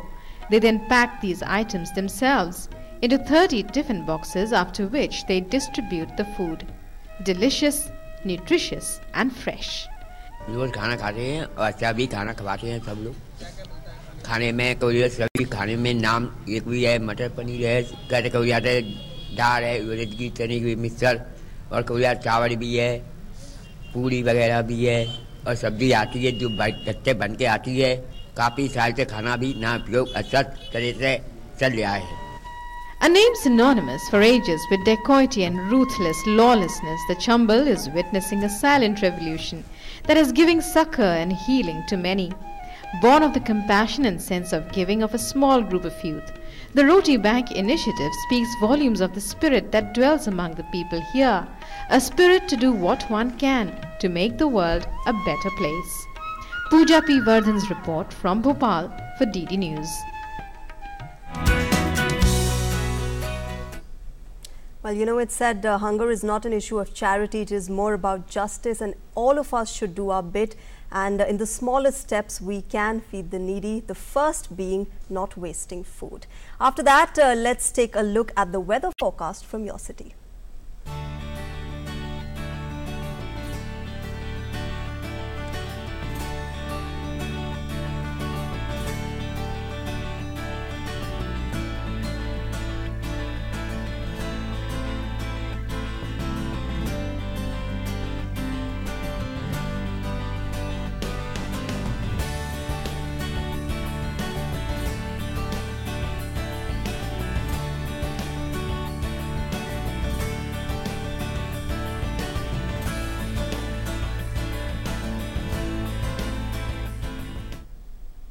And with that, we come to the close of this edition of The Breakfast Show. But like always, we have something to look forward to again today. Well, yes, Bhubaneswar is the flavour of this season. The stage is set for the Men's Hockey World Cup, and we are getting you glimpses of the National Tribal Crafts Festival being organised there. Take a look at those visuals. Thanks for joining in. Namaskar. Namaskar.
তারপরে সেই দিদিরা এখানে আনে ফেলে দেওয়া জিনিস থেকে যে সুন্দর সুন্দর জিনিস তৈরি মানে করা যায় দিদিরা শিখিয়েছে সেই মানে পয়সা থেকে আমি কিছু বাচ্চার পেছনে পড়াশোনা খরচ করি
Founded in 1855, Dharamshala, which literally means the holy refuge, is one of the 80 hill resorts developed in the 17th century by the British. Also known as Mini Lhasa due to the heavy presence of exiled Tibetans living here, it is a perfect getaway for the jaded city souls.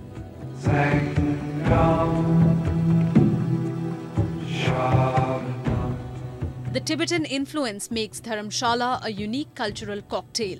This scenic destination is the seat of His Holiness Dalai Lama and has become the center for Buddhist learning.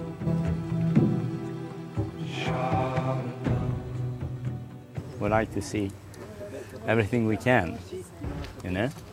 So that's the reason why.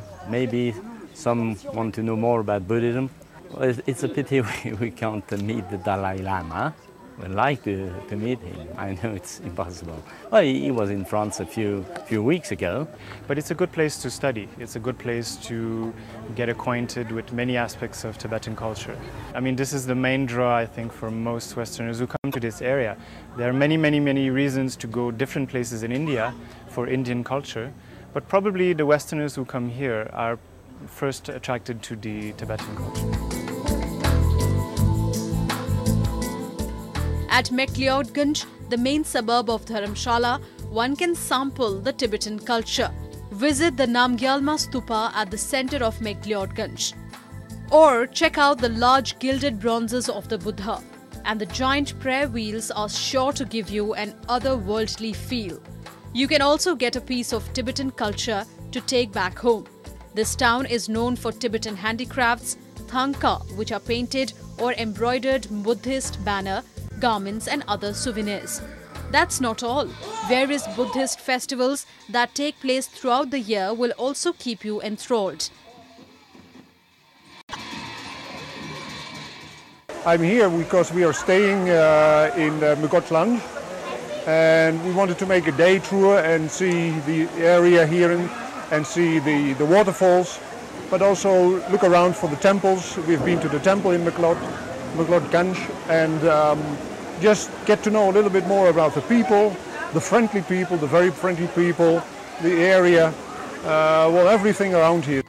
And before you end your trip, do travel 2 miles from McLeodganj to the beautiful Bhagsunath waterfall to experience sheer natural beauty, spiritual solace and a unique blend of cultures. Head for Dharamshala.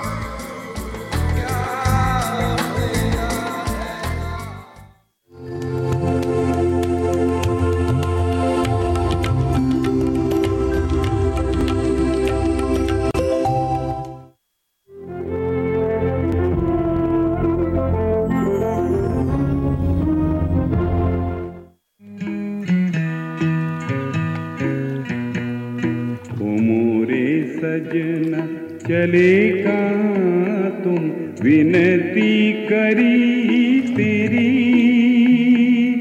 पाँव पड़े तोरे कितना मनाया फिर भी नहीं सुनी रे छोड़ के कहाँ चले रे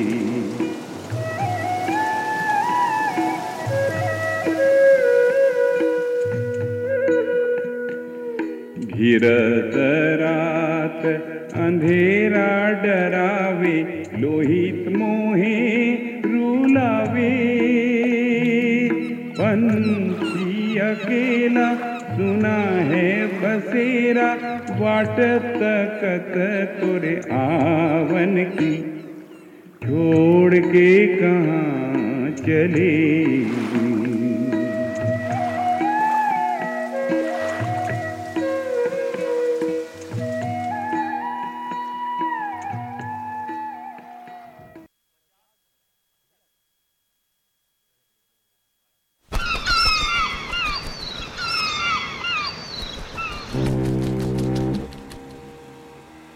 Sualkuchi is a medieval town and was perhaps the first urban settlement in Assam.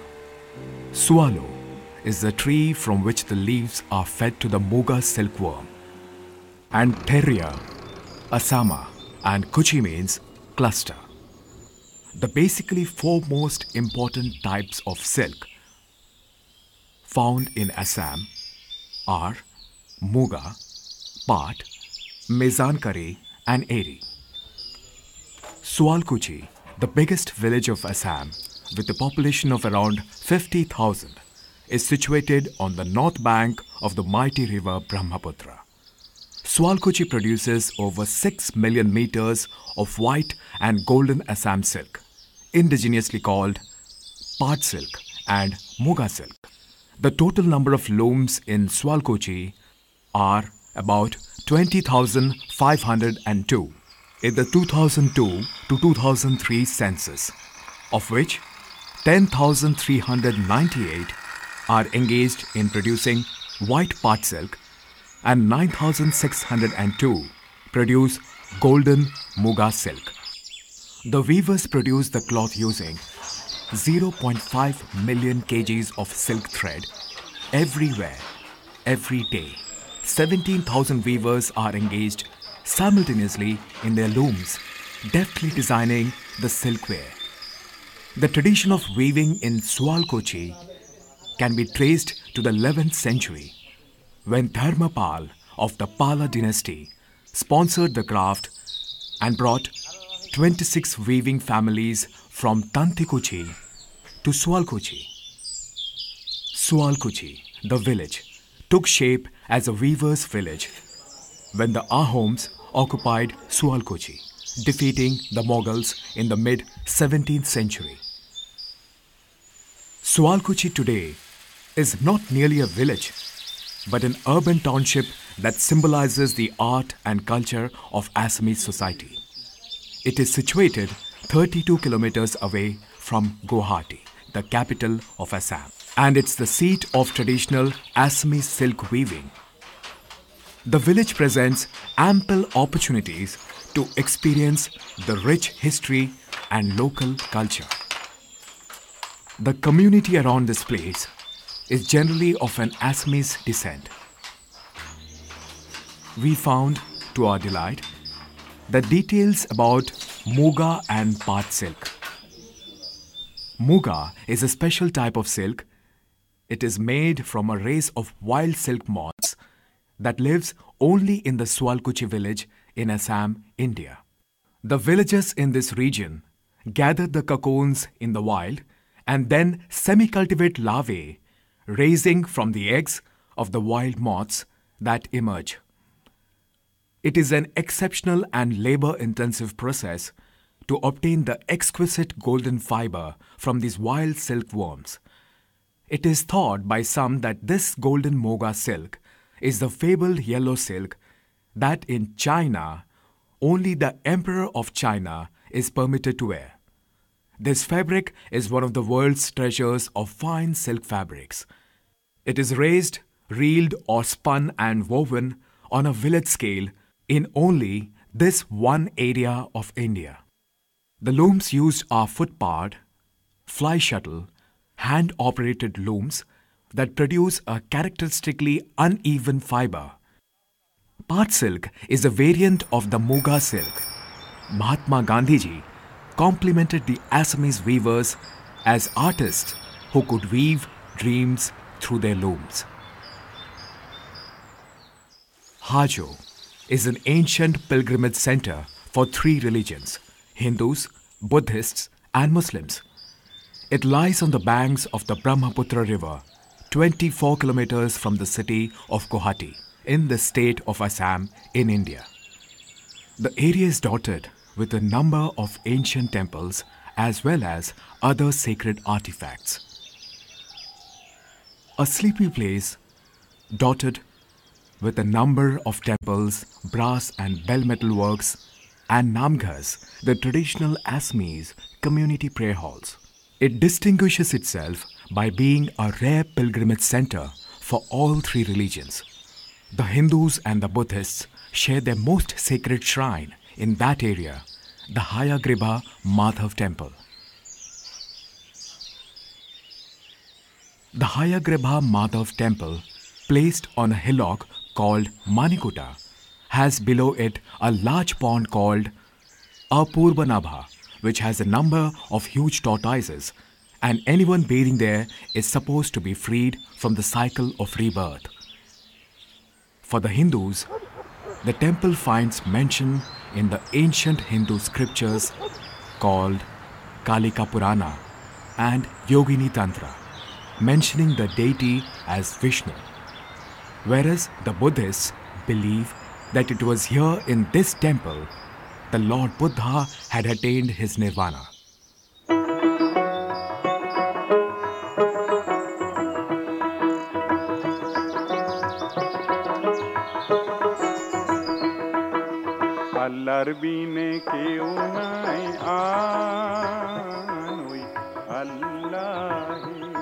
The Muslims visit the shrine of Pua Makkah, which was established by the Sufi saint Pir Ghyasuddin Aulia. Atop another hillock, Garudachal, is the Muslim shrine Pua Makkah. It is a place of Muslim pilgrimage, since the mosque known as the Pua Makkah is thought to have some of the sanctity of Makkah. A Persian inscription here says the mosque has been built by one Lutfullah C. Shiraj in 1657 during the time of Shah Jahan.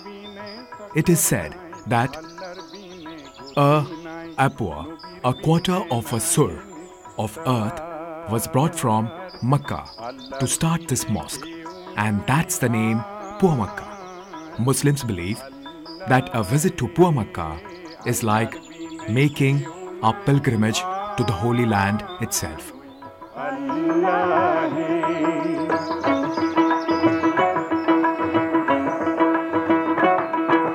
awal koli mar bine an jikir arunai rabbo bine hoya se khonkhar keleno moya hilo duniyai te behabo korute no golu mori allar bine keu nai anoi allah allar bine keu nai anoi allah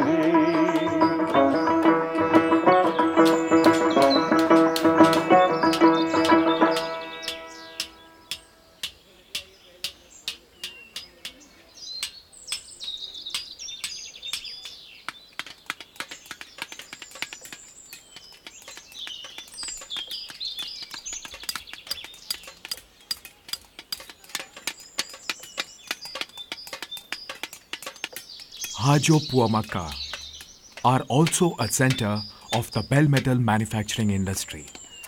It has a large number of Assamese families here engaged in this trade.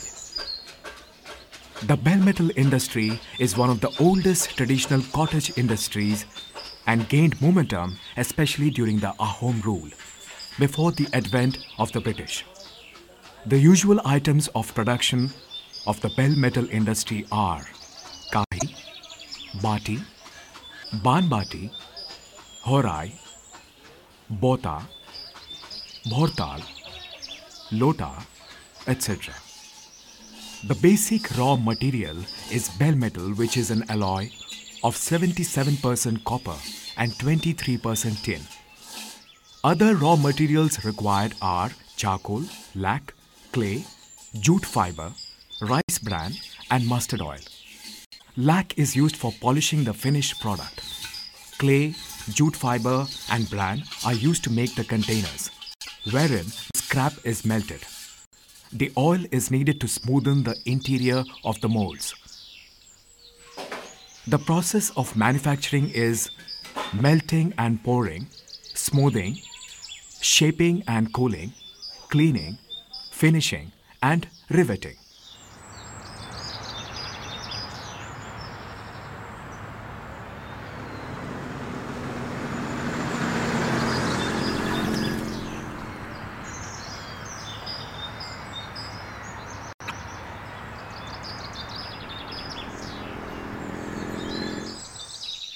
The mystery of Madan Kamdev.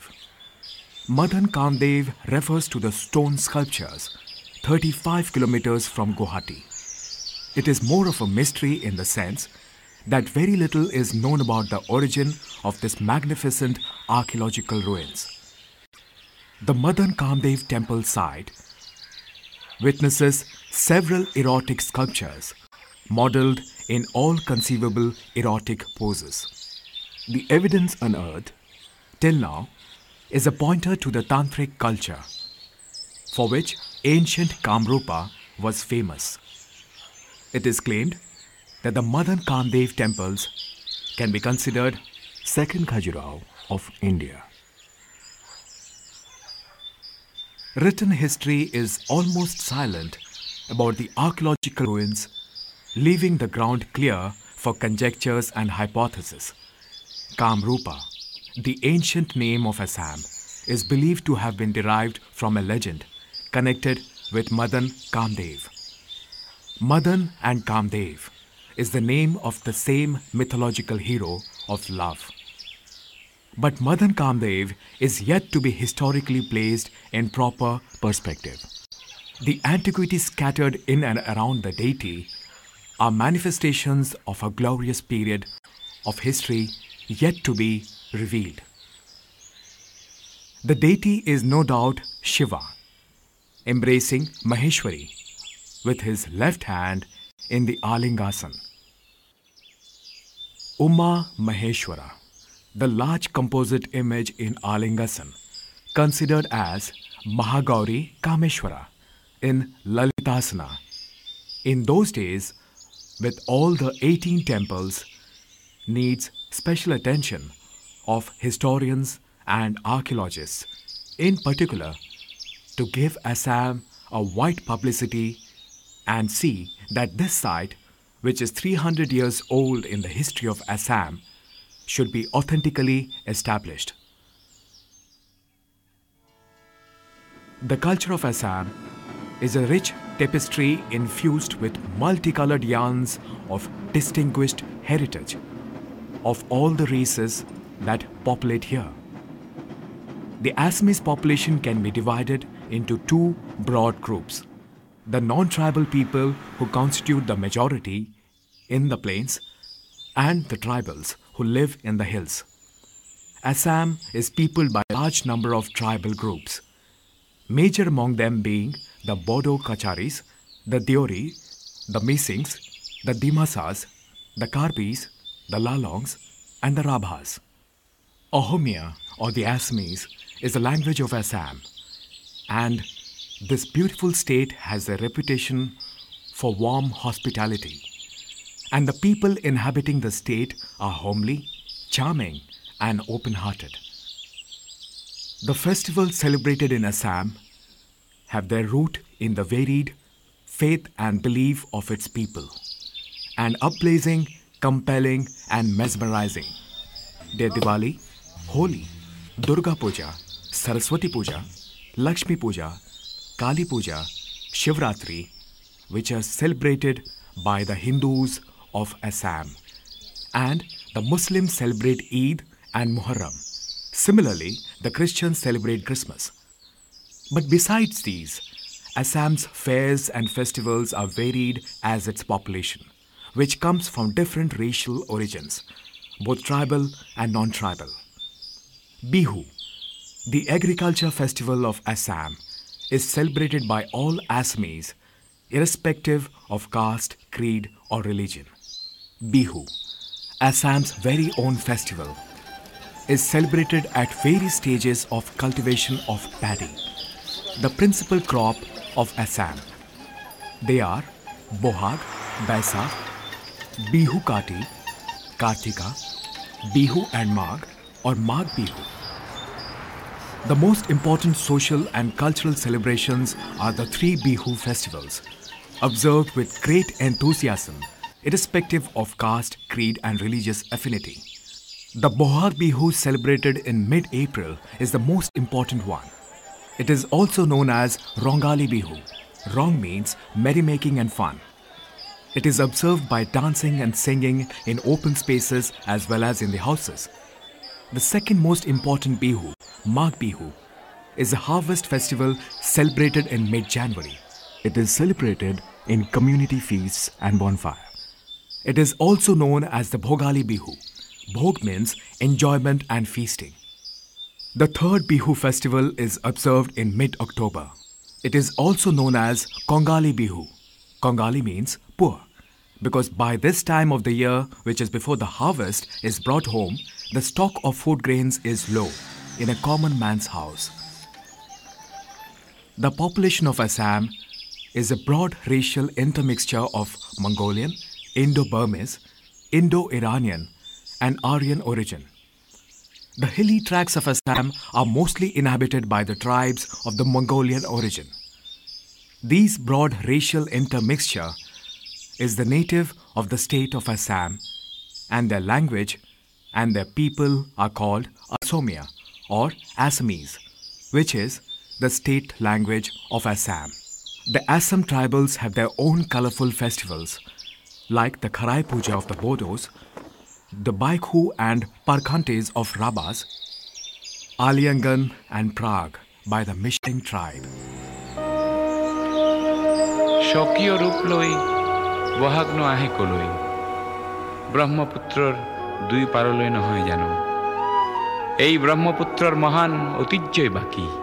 Mahabahu Brahmaputra Mahamilanar Tirtha কত যুগ ধৰি আহিছে প্ৰকাশী সমন্বয়ৰ অৰ্থ মহাবাহু ব্ৰহ্মপুত্ৰ মহামিলনৰ তীৰ্থ কত যুগ ধৰি আহিছে প্ৰকাশী সমন্বয়ৰ অৰ্থ মহাবাহু ব্ৰহ্মপুত্ৰ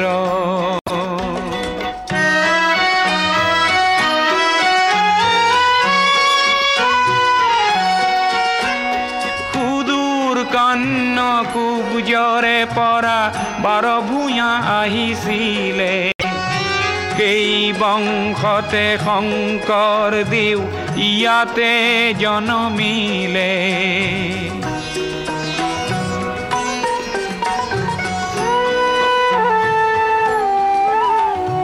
মৰুৰ দেশৰে আজান ফকীৰে মধুৰ জিকিৰ ৰচিলে দিল্লীৰ দিলোৱাৰে আহি হস্তি পুথি আঁকিলে পঞ্চ নদীৰ তেগ বাহাদুৰে ধৰ্মৰ সেতু গঢ়িলে সমন্বয়ৰ দেখুৱালে কত প্ৰকাশ স্বতঃস্ফূৰ্ত মহাবাহু ব্ৰহ্মপুত্ৰ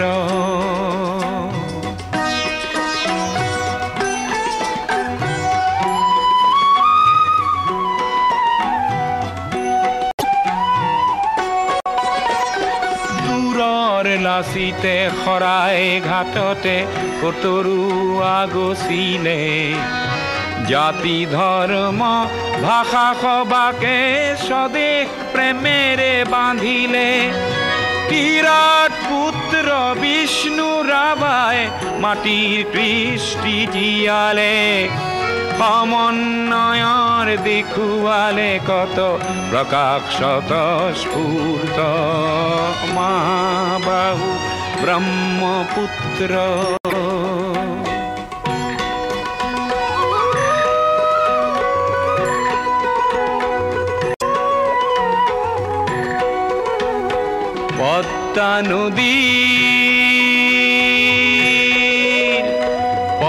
পদ্মা নদীৰ ধুমুহাত পৰি কত শত জন আহিলে লুইতৰ দুয়ো পাৰে কতনা অতিথি আদৰিলে কিছু ল'ব লাগে কিছু দিব লাগে জিন যাবলে হলে মিলিব লাগে মিলাব লাগে ৰবীন্দ্ৰনাথেও ক'লে অগ্ৰৱাল জ্যোতিয়ে ইয়াতে জ্যোতিৰ প্ৰপাত বোৱালে অজিন পাতকী খবৰ চক্ৰ জ্যোতিৰে কৰি ব্যৰ্থ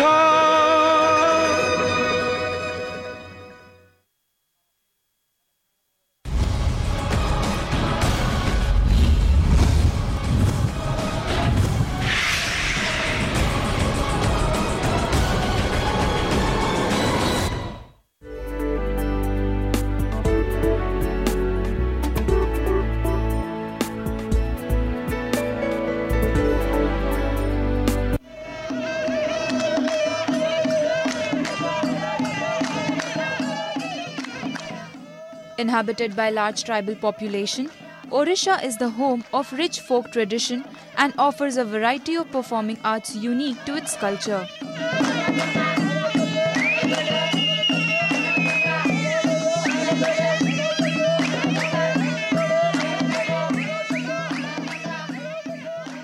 And over the years, Ganjam, a small district in this eastern state, has secured a special place in the cultural map of the country for its celebrity folk dancers.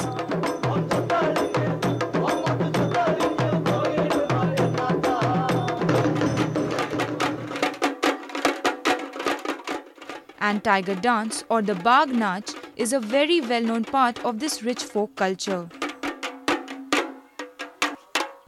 Tiger dance ये शुरू हुआ है कोरापुट का जो आदिवासी जनजाति है भूइयाँ tribe भूइयाँ subcaste वहाँ से ये बढ़कर आ गया है गंजाम का भंजानगर जो पहाड़ी इलाका है Bhanjanagar, Polosara, Kodala, Aska, then it came to Berhampur.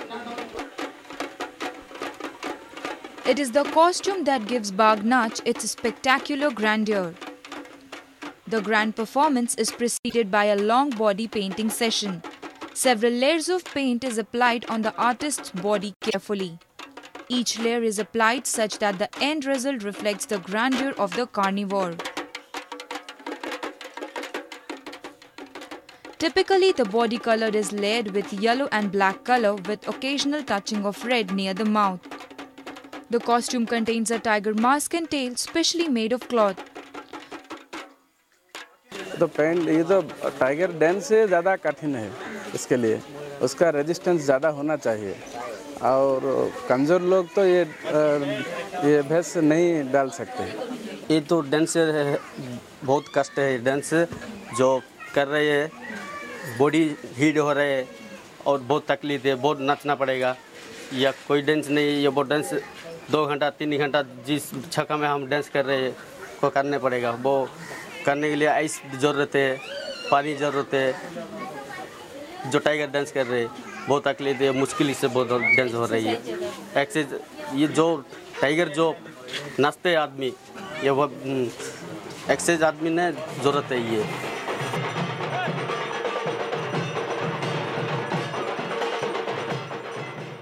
The dance is a tribute to the royal cat, which is the favored carrier of many gods and goddesses in Hindu mythology. This ritual art form was an integral part of the deeply religious and ritual-based lifestyle of the villagers of Odisha.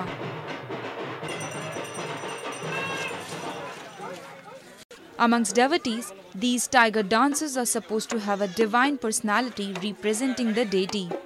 Today, tiger dances have dwindled to ritual offerings at a few temples in the rural districts of Odisha.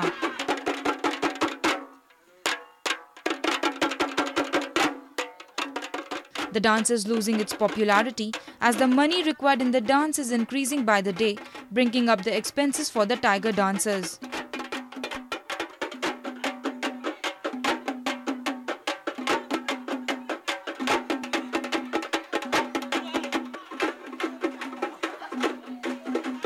खर्च बेसी हो आगे अपेक्षा एबर खर्च बेसी हो आगे 5,000 6,000 भितर यार 12-13,000 टका खर्च हो बाजार रेट सब बढ़ला बाघर पेंटिंग बढ़ला सब इत्यादि सब जगह बढ़ला सरकार एक he should constitute an institution regarding this tiger dance as well as जितने मास्टर लोग हैं टाइगर डांस का मास्टर लोगों के उनको वो फेलोशिप देना चाहेगा वो क्या कहते हैं जो वृत्ति सरकार उनको देना चाहिए जरूर नहीं तो वो जो अभी मास्टर लोग हैं वो तो नहीं रहेंगे ना अगले साल या कुछ सालों में वो नहीं रहेंगे तो ये रहेगा कैसे डांस कैसे रहेगा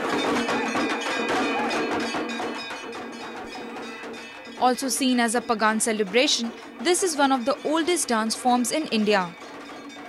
Amidst drum beats and spine-chilling performances, it is indeed an unprecedented experience to watch this dance symbolizing the ultimate power.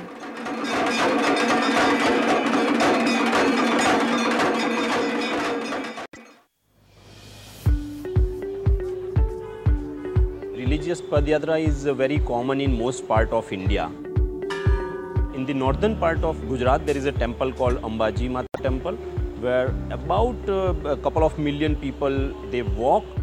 While they walk for almost 10 to 15 days to reach to their final pilgrimage site.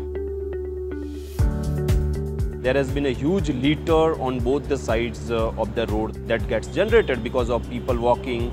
They use single-use plastic carry bags, they use multi-layer plastic bags, they use thermocol plates, and there are so many reasons that is responsible for generation of various types of plastic waste. Having roped in the NGOs and local youth, we cleaned up the drive and then we collected the waste, segregated it and recycled through a very scientific method. And during this entire process, we collected about 50,000 kilograms plus kind of a waste very successfully.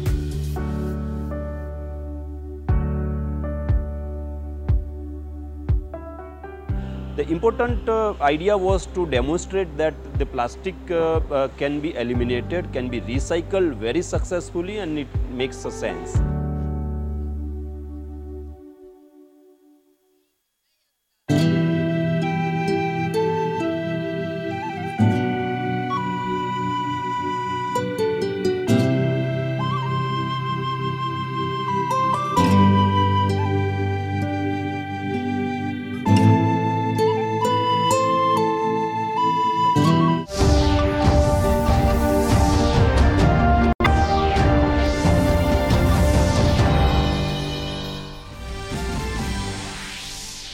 All arrangements in place in Madhya Pradesh and Mizoram for single-phase polling to be held tomorrow. 2,907 candidates in the fray for 230 seats in Madhya Pradesh, 209 candidates in the fray for 40 seats in Mizoram.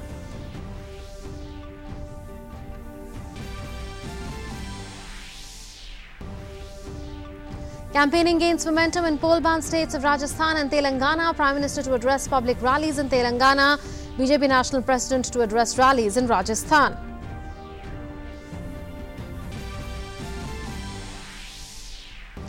In Jammu and Kashmir, voting underway for the fourth phase of Panchayat polls. 5,470 candidates in the fray for 339 Sarpanch and 1,749 Panch seats.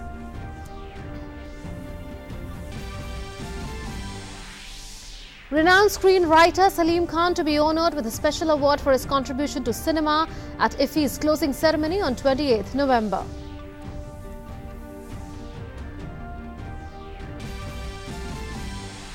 In international news, Maldives, the Supreme Court acquits former President Mohammad Nasheed on terror charges. Says Nasheed was wrongfully charged. Former President was sentenced to 13-year jail term.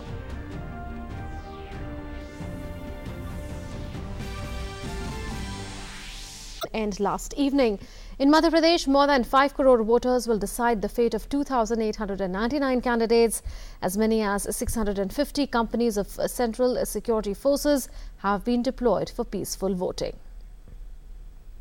In Mizoram, over 1,179 polling stations, including 15 special polling stations, have been set up. Special polling stations are for 12,000 Bru voters sheltered in Tripura relief camps. Of the total, 32 polling stations are declared as critical. Meanwhile, hectic campaigning is underway in Telangana and Rajasthan. Prime Minister Narendra Modi will address election rallies in Nizamabad and Mehbubnagar in poll-bound Telangana. Earlier, the Prime Minister on Monday addressed 3 mega rallies in Rajasthan. He urged people to vote for the BJP for fast-paced development of the state. While addressing rallies at Bhilwara, Dungarpur and Kota, the PM launched a frontal attack on the Congress party. Campaigning for the December 7th Assembly election in Rajasthan has hit top gear today, with Prime Minister addressing a campaign rally in Bhilwara city. Prime Minister slammed Congress President Rahul Gandhi. He even slammed the party for raising questions on 26/11 Mumbai attacks. Hindustan कभी भी 26/11 को भूलेगा नहीं और 26/11 के गुनहगारों को हम मौके की तलाश में हैं। कानून का काम करके रहेगा। मैं देशवासियों को फिर से एक बार विश्वास दिलाता हूं। Prime Minister Modi castigated the leaders of the Congress party for promoting casteism. बाबा साहब आम्बेडकर ने तो समाज के भेदभाव खत्म करने का रास्ता दिखाया। संविधान ने भी सबको समान अधिकार मिले, न्याय मिले, इसका रास्ता दिखाया। लेकिन ये कांग्रेस पार्टी पूछ रही है, नामदार और नामदार के चेले चपाटे पूछ रहे हैं मोदी की जात क्या है। अरे जब हिंदुस्तान का प्रधानमंत्री जाता है तो सामने वाले को एक ही जात दिखती है, 125 करोड़ हिंदुस्तानी यही जात होती है। Later, the Prime Minister addressed a public meeting at Dungarpur and slammed Rahul Gandhi. Congress ऐसी सिकुड़ गई है, वो एक परिवार की पार्टी बन गई है, एक नामदार की पार्टी बन गई है। और कांग्रेस का तो उसूल है कि सबसे पहले नामदार, फिर नामदार का परिवार, उसके बाद परिवार के दरबारी, उसके बाद वोट बैंक के ठेकेदार, उसके बाद जातिवाद उसके बाद देश उनको याद आता है। भाइयों बहनों, हमारे लिए तो दल से बड़ा देश है। Prime Minister Modi's campaigning ended with an address at Kota. Addressing the gathering, the Prime Minister said that the government had put a check on corruption and saved nearly 90,000 crore rupees. चुनाव में विकास के ही मंत्र को लेकर के राजस्थान को नई ऊंचाइयों पर ले जाने के लिए आप भारतीय जनता पार्टी की वसुंधरा जी की सरकार को दोबारा बनाइए। कांग्रेस पार्टी बाईं ओर देखे तो बोले ये मुख्यमंत्री होगा, दाहिनी ओर देखे तो बोले ये मुख्यमंत्री होगा। पर्दे के पीछे रखा है भाई। अगर जनता पर भरोसा नहीं है, राजस्थान में ये नामदार को आप पर भरोसा होना चाहिए नहीं होना चाहिए? जिनको आप पर विश्वास नहीं है उन पर आप विश्वास करेंगे क्या? कोई करेगा क्या? जो हम पर विश्वास नहीं करते हैं उन पर हम विश्वास कर सकते हैं?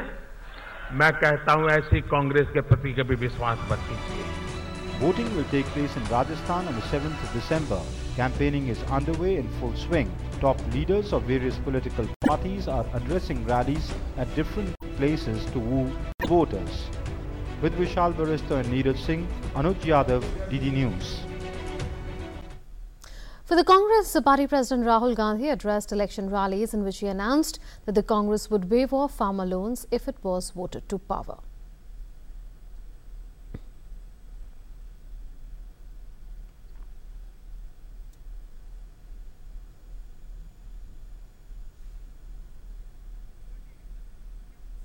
In Telangana too, campaigning gained further momentum as CM K. Chandrasekhar Rao addressed 4 public meetings in Kamareddy, Dichpalli, Bodhan and Motad.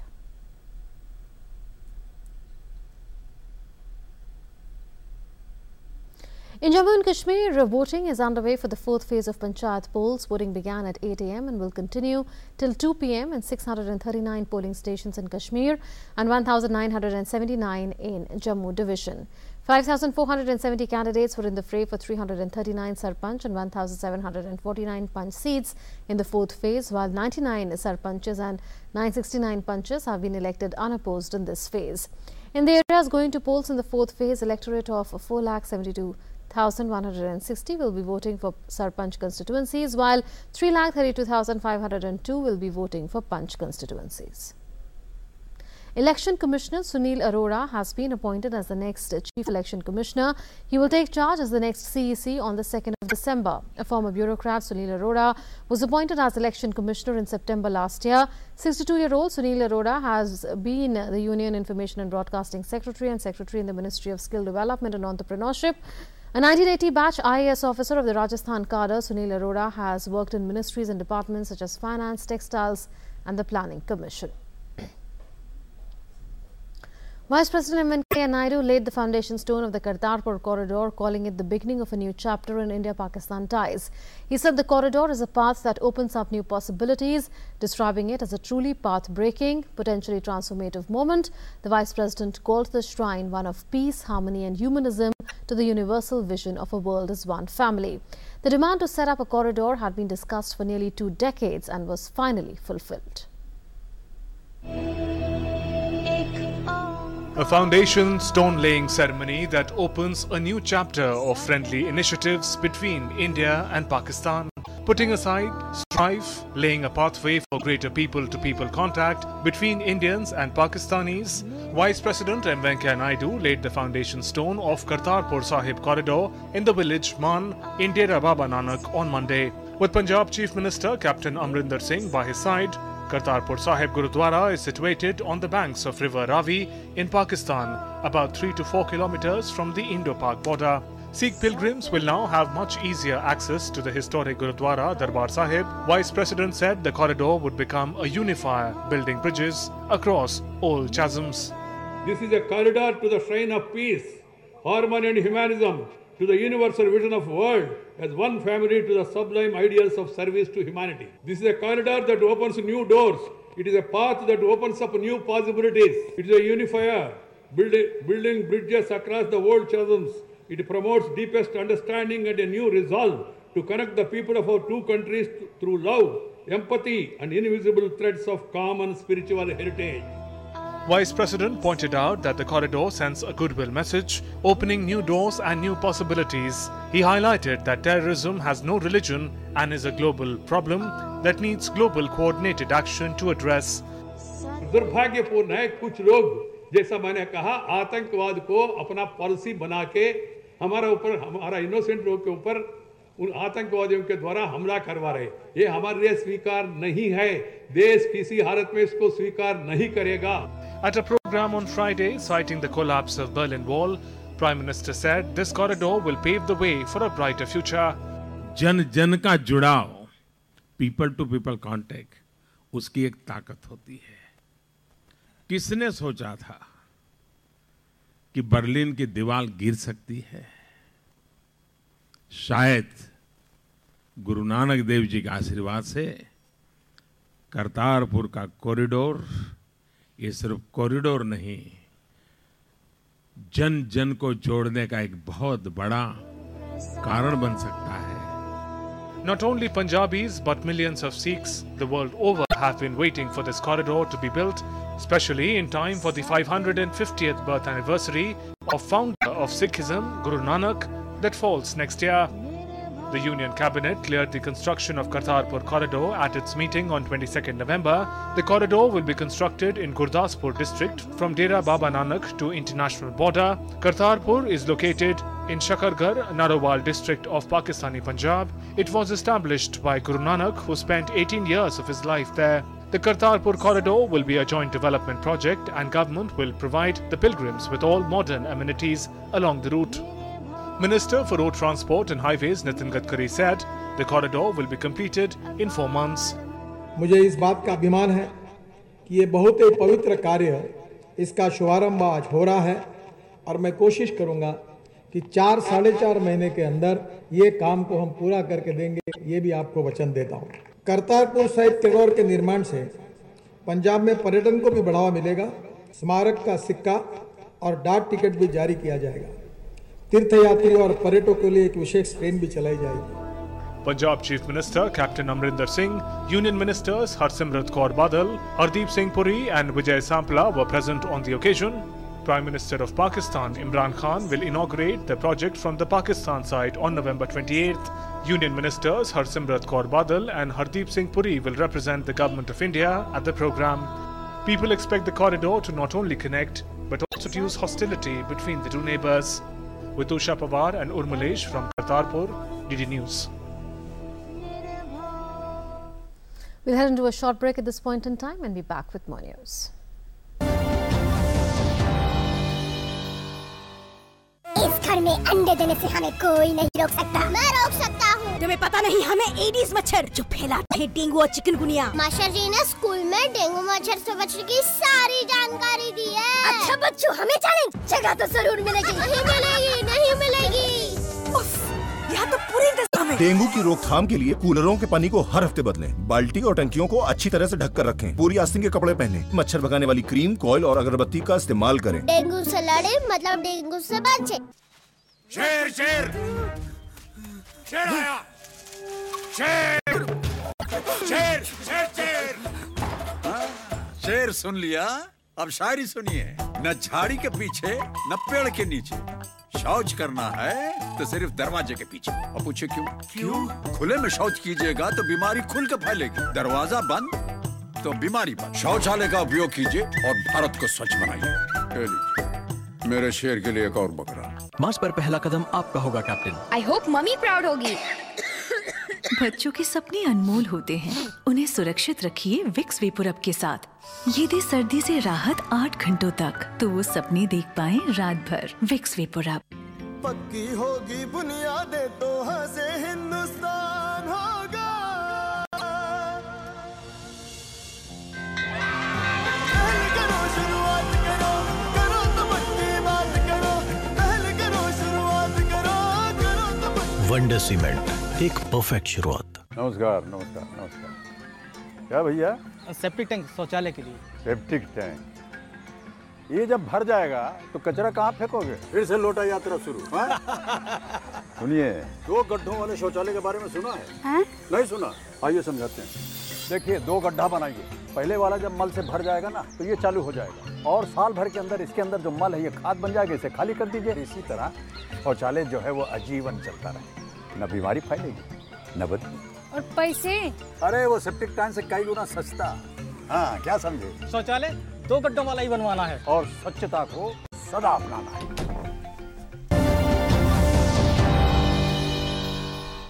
Welcome back. In Jammu and Kashmir, 2 terrorists have been gunned down in a fierce encounter in Kulgam this morning.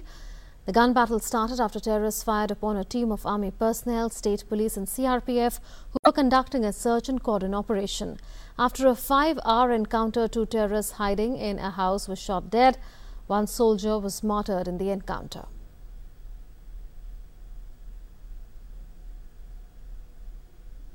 Meanwhile, another encounter has started between security forces and terrorists at Hafu area of Tral in Pulwama. The area has been cordoned off. A terrorist is reportedly hiding in one of the houses in the area. The encounter is still underway. External Affairs Minister Sushma Swaraj yesterday held delegation-level talks with the Romanian counterpart Teodor Melescanu in New Delhi. Both the leaders discussed diversifying the historical relations and boosting cooperation in the fields of agriculture, ICT, health and pharmaceuticals, education, tourism and culture. The External Affairs Minister also held bilateral talks with the Maldivian counterpart Abdullah Shahid and asserted that India attaches highest importance to its relationship with the Maldives. She told the visiting minister that New Delhi stands ready to fully support the new government in Malé. The Maldivian foreign minister reiterated his government's India First policy and conveyed that his government looked forward to working closely with India on all issues. A joint statement issued after the talk said that the newly elected Maldivian President Ibrahim Mohammed Solih will visit India on 17th December.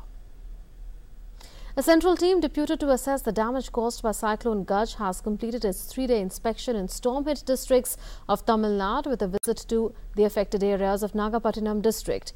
The team led by Joint Secretary, Ministry of Home Affairs, completed its inspections and later in the day proceeded to neighbouring Karaikal in the Union Territory of Puducherry.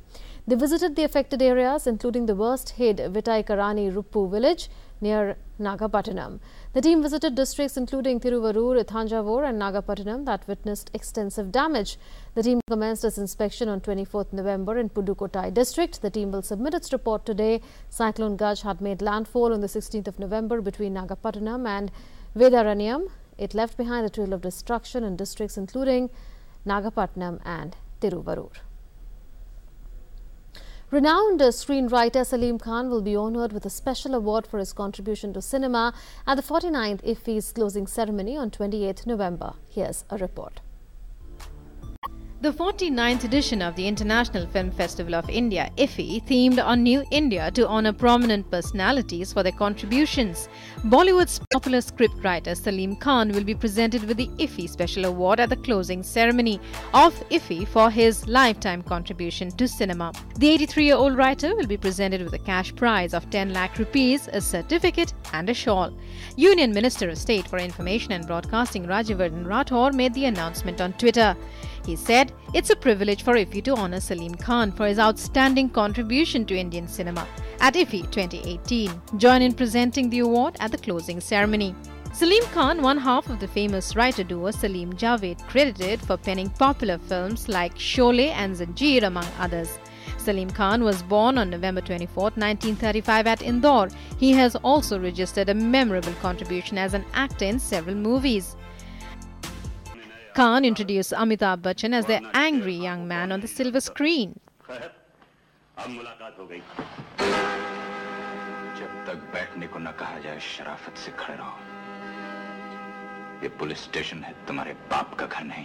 Salim Javed duo penned many hit stories for Amitabh Bachchan. The duo gave 12 blockbuster hits on the screen. He is also the father of Bollywood superstar Salman Khan. Meanwhile, this time, the International Film Festival of India will present a special ICFT prize consisting of the UNESCO Gandhi Medal to a film showcasing the views and ideology of Mahatma Gandhi. The criteria of the UNESCO criteria are non-violence because that is, of course, Mahatma Gandhi. Of course, that's the way. Otherwise, we have to have all our jury here. You can imagine also the time we have to spend all the films and then to select one. So the pre-selection, I may say, is well done. Foreign films are also gaining the attention of audiences at IFFI 2018. Canadian cinematographer Pierre Gill also expressed his experience of making films. The 49th edition of the International Film Festival of India is showcasing both Hollywood films as well as providing films from across the world a platform to showcase their unique diversity to meet the taste of all kinds of audiences. From Panji, Jyotika Grover, DD News. Space agency ISRO will launch its polar satellite launch vehicle PSLV C-43 carrying her modern Earth observation satellite HISIS on Thursday. It will also carry 30 other co-passenger satellites of customers from 8 countries. The launch mission would be carried out from the Satish Dhawan Space Center at Sriharikota. This time, the PSLV vehicle will travel in its lightest version called standalone configuration, as the total payload weight is less. The 380 kilogram Earth observation satellite HISIS has a mission life of 5 years. It can observe the Earth's surface, in fact, in multiple frequencies like visible, near-infrared and shortwave infrared. Its co-passengers include a micro and 29 nano satellites. 23 of the customer payloads are from the US and 1 each from Australia, Canada, Colombia, Finland, Malaysia, the Netherlands and Spain. This would be the second launch for the ISRO this month.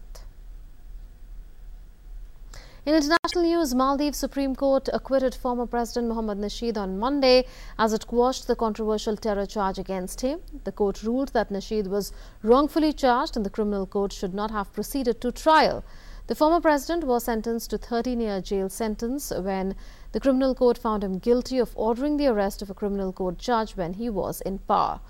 The court had suspended Nasheed's sentence last month and cleared the way for his return to Maldives after nearly 3 years in exile. The 19-day trial in March 2015 was widely criticized over apparent violations of the due process.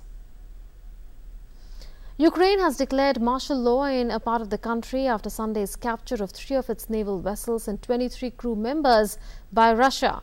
Lawmakers backed President Petro Poroshenko's request to introduce it in regions mostly bordering Russia for 30 days, starting from the 28th of November. The authorities can now restrict public rallies and regulate the media. Sunday's naval clash was off the coast of Crimea, annexed by Russia in 2014. Russian Coast Guard ships opened fire before special forces stormed the Ukrainian vessels. Between 3 and 6 Ukrainians were injured. Ukraine said it was a Russian act of aggression. Moscow said the ships had illegally entered its waters. The naval clash is the first time Russia and Ukraine have come into open conflict in recent years, although Ukrainian forces have been fighting Russian-backed separatists and Russian volunteers in the east since 2014. A number of Western countries condemned Russia's actions. The stage is all set in Odisha's capital city Bhubaneswar for the 14th edition of Men's Hockey World Cup to be played from the 28th of November to the 16th of December at the Kalinga Stadium. The opening ceremony will be held in Bhubaneswar today. 16 countries are participating in the tournament. India will meet South Africa while Belgium will face Canada in the inaugural matches tomorrow. One of the most pious of good deeds is feeding the starving. Close to 1 billion people, 1/8 of the world's population, still live in hunger. Each year, 2 million children die of malnutrition. This is happening at a time when doctors are warning of the spread of obesity. A group of youngsters in Chambal region of Madhya Pradesh are trying to do their bit towards a more balanced world through a unique initiative, the Roti Bank.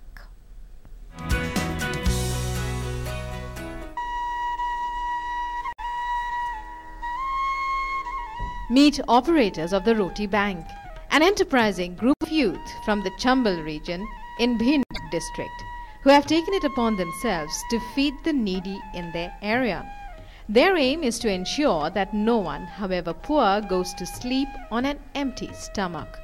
ये सेवा करने का मौका नहीं मिलता है। मुझे मिला तो बहुत अच्छा लगा और एक चैन सी महसूस होती है मुझे। हमारे घर वाले बहुत सपोर्ट करते मुझे इस चीज़ के लिए भी, सभी लोग वो भी बहुत खुशी महसूस करते। The system they follow is to collect rotis, parathas, pickles and curries from door to door. They then pack these items themselves into 30 tiffin boxes, after which they distribute the food. Delicious, nutritious and fresh.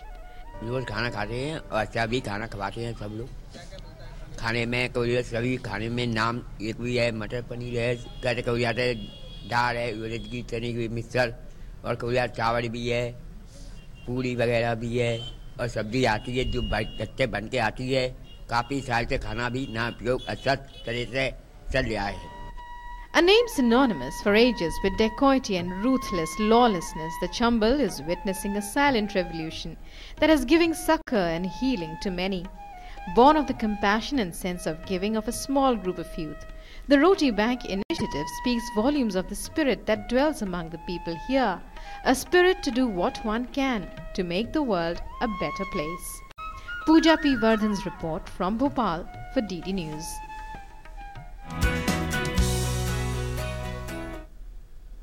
That's it in this edition of the news. News and updates will continue on DD News after a short break. Stay tuned.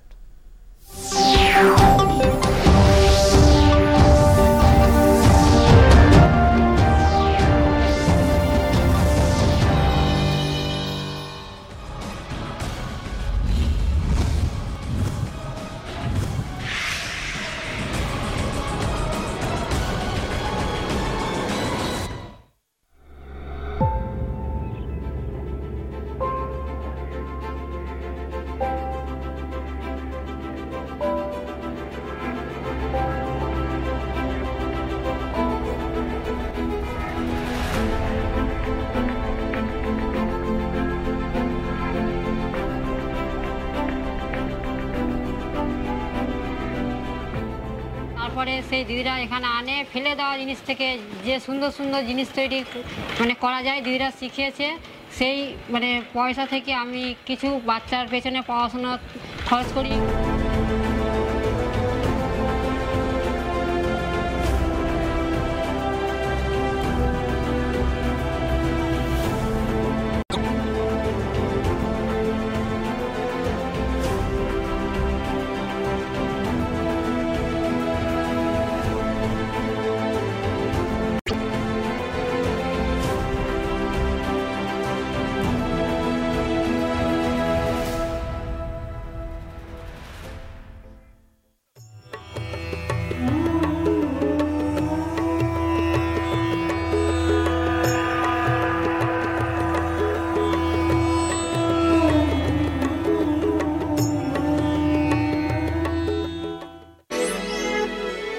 Many believe that the journey of a tourist to North India is incomplete without a visit to Punjab's capital, Chandigarh. With some lovely picturesque spots, it promises a memorable visit. Well, for me, and I think for many people, it's a sheer magic. There's nowhere like this in the rest of the world. It really is quite unique. But there is a whole lot more to sample away from the hustle and bustle of the city. And this has been made possible with the efforts of Chandigarh and Punjab tourism. One can now take a ride from Chandigarh to the outskirts of the city to get a feel of the rural ambience. Some time spent with a local village family provides a glimpse of their daily life.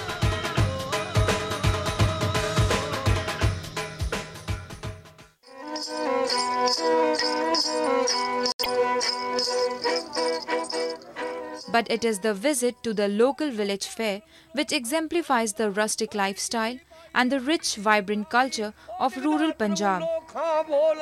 People, especially NRIs, they love to come here with their children who haven't really seen this kind of life before. So they come here and they enjoy this kind of rural environment. That is the idea. It has been successfully implemented in some states like Rajasthan and Gujarat. So we are also keen to showcase our rural heritage in and around Chandigarh. The state is known for its agriculture and a visit to the farms is a must. where one can even get a first-hand experience of farming. It's wonderful. We're enjoying ourselves very much. Very much. Everybody's friendly. It's great.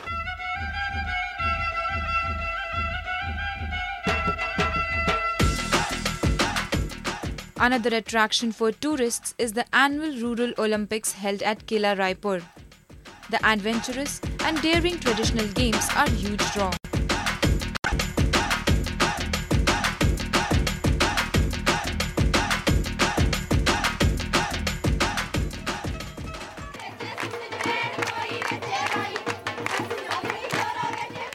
Dance, music, sports and religion. There is a lot to experience in rural Punjab.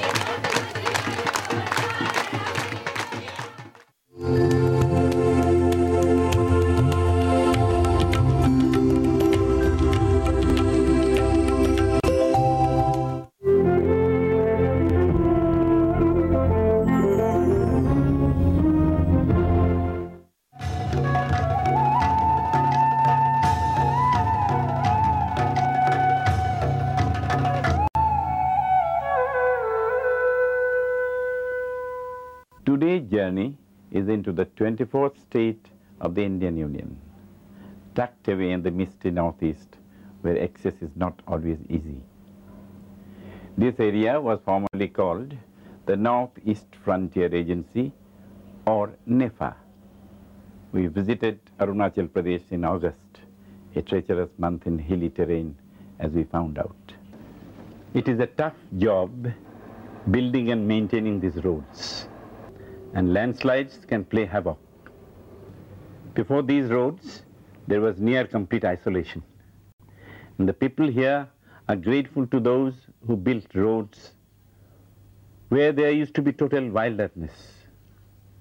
This statue salutes the spirit of those valiant souls who built these roads, often sacrificing their own lives in the process. Thinking about the indomitable quality of human spirit, we journeyed to Itanagar, the capital of Arunachal Pradesh.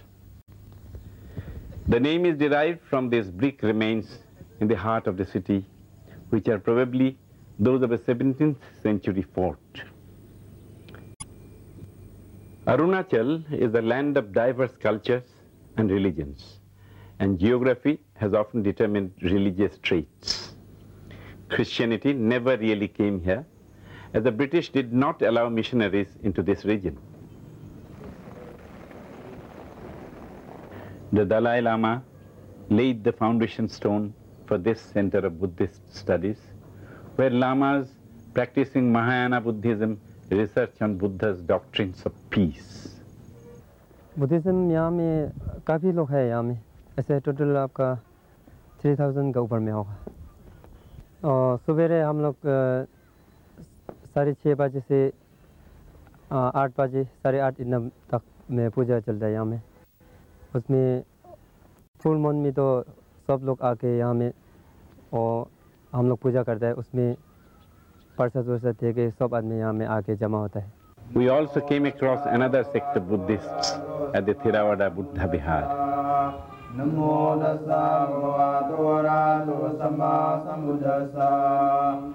After the 300 years of the Mahaparinirvana of Gautama Buddha, there was some conflict between the members of the Sangha. So, some of the Sanghas, members of the Sanghas, they form a new sect of Buddhism, which is known as Mahayana Buddhism. The original Buddhism founded by Gautama Buddha is known as Theravada Buddhism. The followers of this sect claim that what they practice is the original form of the religion as practiced by the Buddha.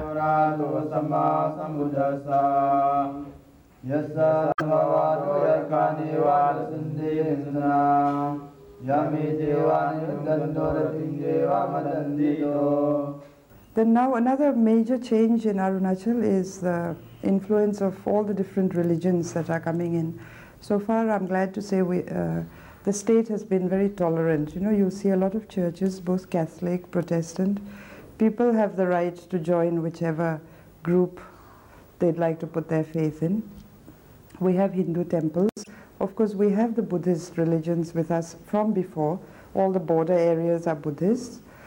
And also there has been a great revival of our traditional faith, you know, the Doni Polo, which literally translated means the sun-moon faith. So this particular natural element have been adopted by the people for the reasons that sun and moon, they are the perennial source of light, power and energy, and as such the life-giving force. And this is actually, it's a way of life, you know, it's so intertwined with our daily living that people don't even think of it as a formal religion. It's there, you know, every day in your work. And when a person is very good, they say, you know, he is a Doni Polo person. The believers of Doni Polo faith, they practice this religion traditionally without any temple and not in an organized manner. They used to pray by heart. Doni Polo, there's no temples. Only now the state is trying to create a place where people can congregate and practice this Doni Polo culture. But originally it was only during the great festivals that people got together, and we have these special singers, you know, the rhapsodists, who narrate the whole history of the tribe. He would sing, you know, sometimes for 5 days and 5 nights, and he would be singing the whole story of creation. From there, we went to pay a visit to a hospital run by a Ramakrishna mission.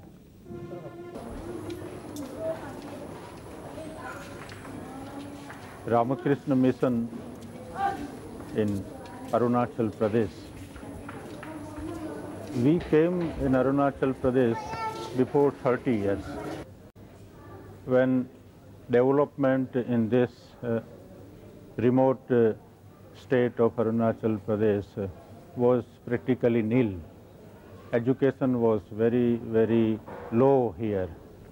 At that time we opened a school in a remote area of Arunachal Pradesh called Along.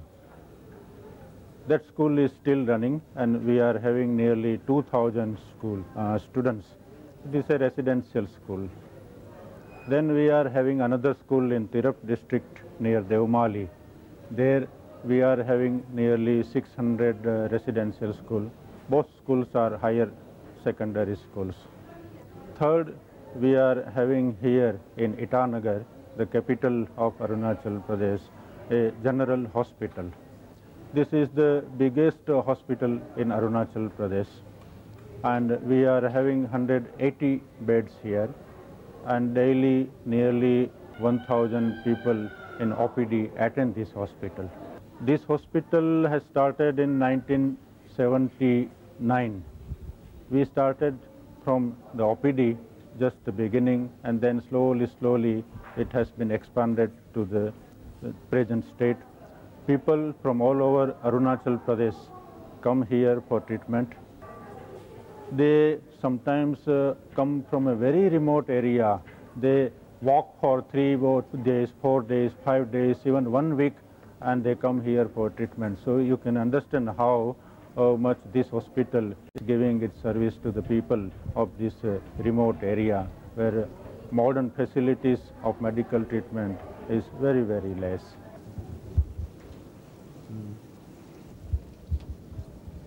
As we were taking in images of Arunachal Pradesh, it was raining all the while, and we drove down a wet and winding road to watch some very gracious and rhythmic dancing that seemed to have an essence of timelessness.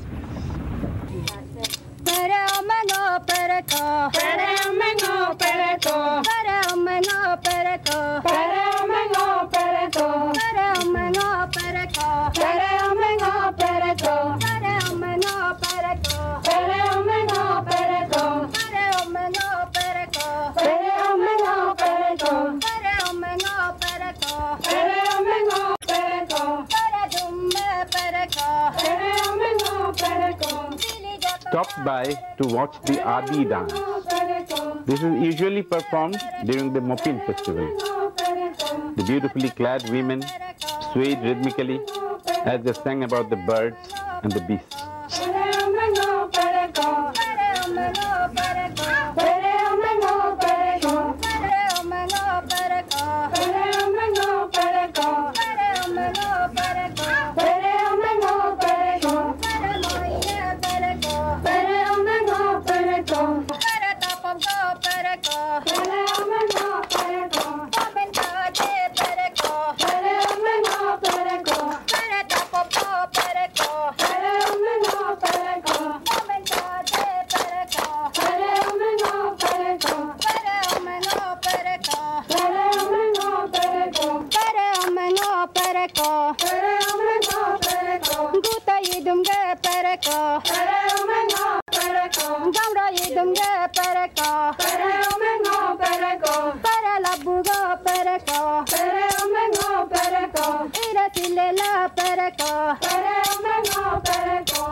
What impact would you say is westernization and modernization having on the traditional culture?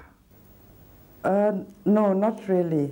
I think despite all the influences and despite the suddenness of the change, there is a great movement in many of the district headquarters, I would say, and also in Itanagar, to remind ourselves, to constantly revive what was our culture, what is our culture, what are our beliefs.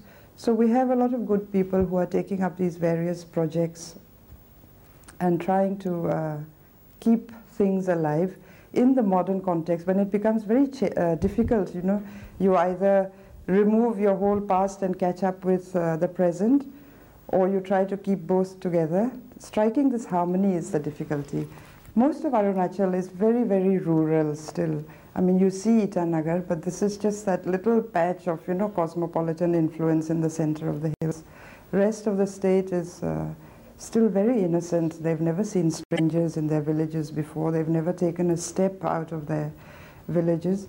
Also, we never had so much intertribal communication. There was no intertribal marriage. So all the communities, we didn't see much of each other, So there was no, I suppose, no kind of disturbance or restlessness or even enmity to build up. And people were very content with their lives within their particular community. This is, of course, changing now. There are the effects of development which have good and bad, especially cable TV. I must say this has really influenced our young people, There we see a lot of changes. There's more wanting, then the gap is increasing between people who have and who don't, obviously, like in so many other states. And that is not so much the problem. The problem is when you lose that innocence, when you're no longer ignorant, and you know there are things, but you can't have it. Then even tribal society gets very restless. There is the gap between wanting and having. But even here, there are people who look like they do not get restless and seem to be contentedly weaving. Unlike in the rest of the country, only the women are allowed to weave. Manipur, even the male members do wonderful textiles. In the south, I've seen the loom workers. Most of them are men doing the silks. In Arunachal, it's totally the domain of women. Men are not allowed to touch the instruments of weaving even, and that is a woman's weapon, And there are stories, of course, they say, the designs came to women, in a dream given by the gods. Before that, we didn't know how to weave. So all the patterns were sort of born in a dream. And there is a punishment also that, if you haven't been a good person, after death, when you go into the underworld, if you're being punished, you'll go to a place where there are no weavers. So you can see the, the status of how much weaving and this means to local tradition, tribal tradition.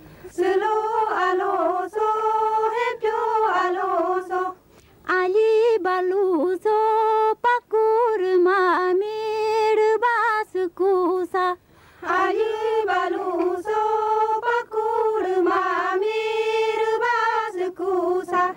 We moved on to catch a glimpse of the man's world, where we found dexterous hands working on bamboo and cane.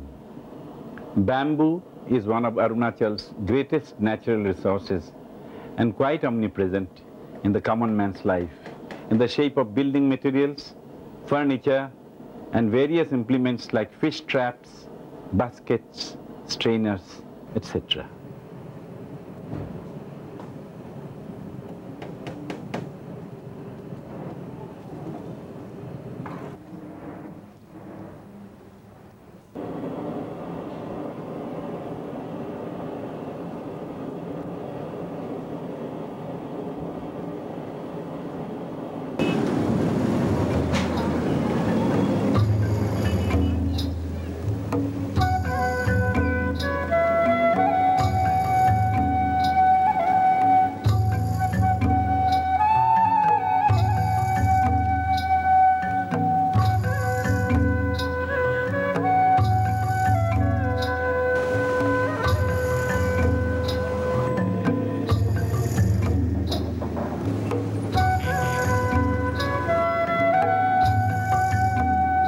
Various excursions, the rain never ceased. But we went to the Indira Gandhi Park, where a lot of people had gathered. Umbrella in hand, people watched Chief Minister Gegong Apang unfurl the tricolour and celebrate a free India turning 51.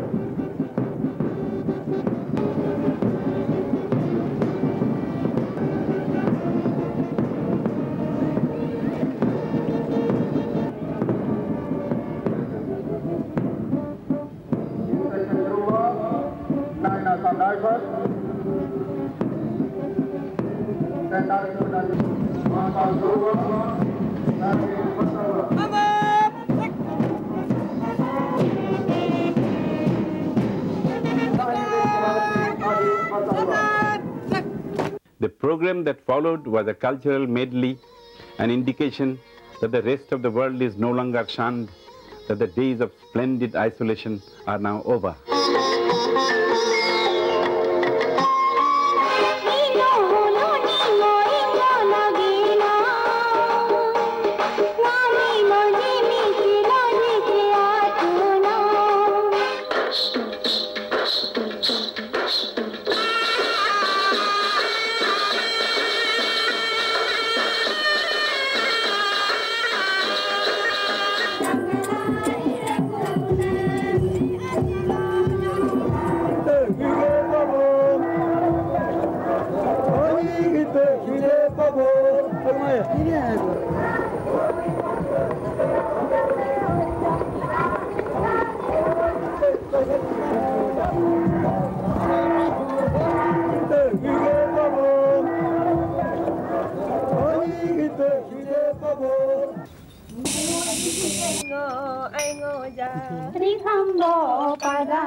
The splendid isolation might be over, But traditions are preserved because they are also a way of life.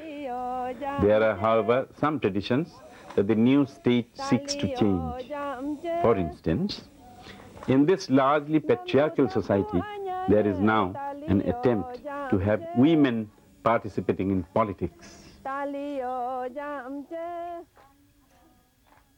Women have always been traditionally, the stronger of the two genders because they do all the work and they do the fields, they do the housekeeping, they do the carrying of water, the fetching of wood.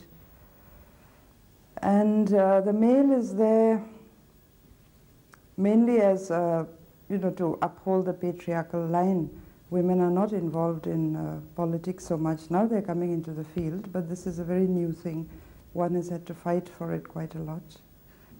And now there's, of course, we have the Arunachal Pradesh Women's Welfare Society, but they have been quite active in this field also, pushing for political rights and for legislation in the assemblies to put in clauses for the protection of women and children. Because recently they had passed a bill for the protection and preservation of customary practice, which is again quite discriminatory if you study it carefully. Okay, you say it's good to preserve one's traditions, but one has to remove the things which are not so valid anymore and which are detrimental to the progress of women and children in the state. The formation of NEFA and later of the state of Arunachal Pradesh was an outcome of efforts to preserve the unique tribal traditions which are an outcome of centuries of isolation. As modernization spreads its tentacles, as it indeed must, it must not be a case of the old order unthinkingly giving way to the new. A race without memory would be a lost race.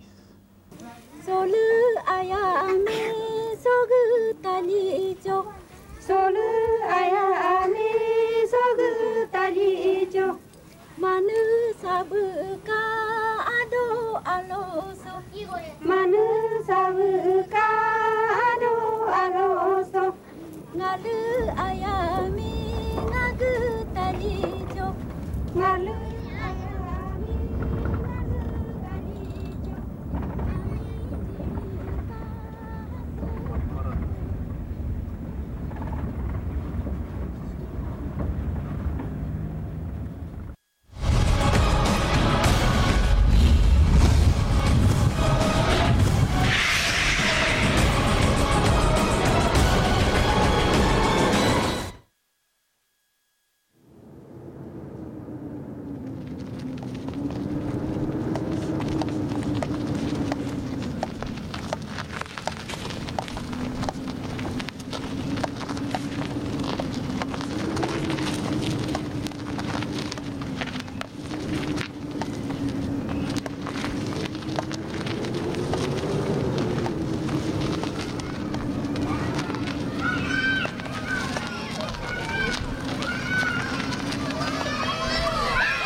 Hello and welcome. I am Chakshu Roy. Today we will be discussing the Motor Vehicles Amendment Bill 2017. The Motor Vehicles Amendment Bill increases penalties for offences like drunk driving and links the validity of an individual's driving license with their age. It also allows for computerization of services like grant of driving licenses, permits and payment of fines.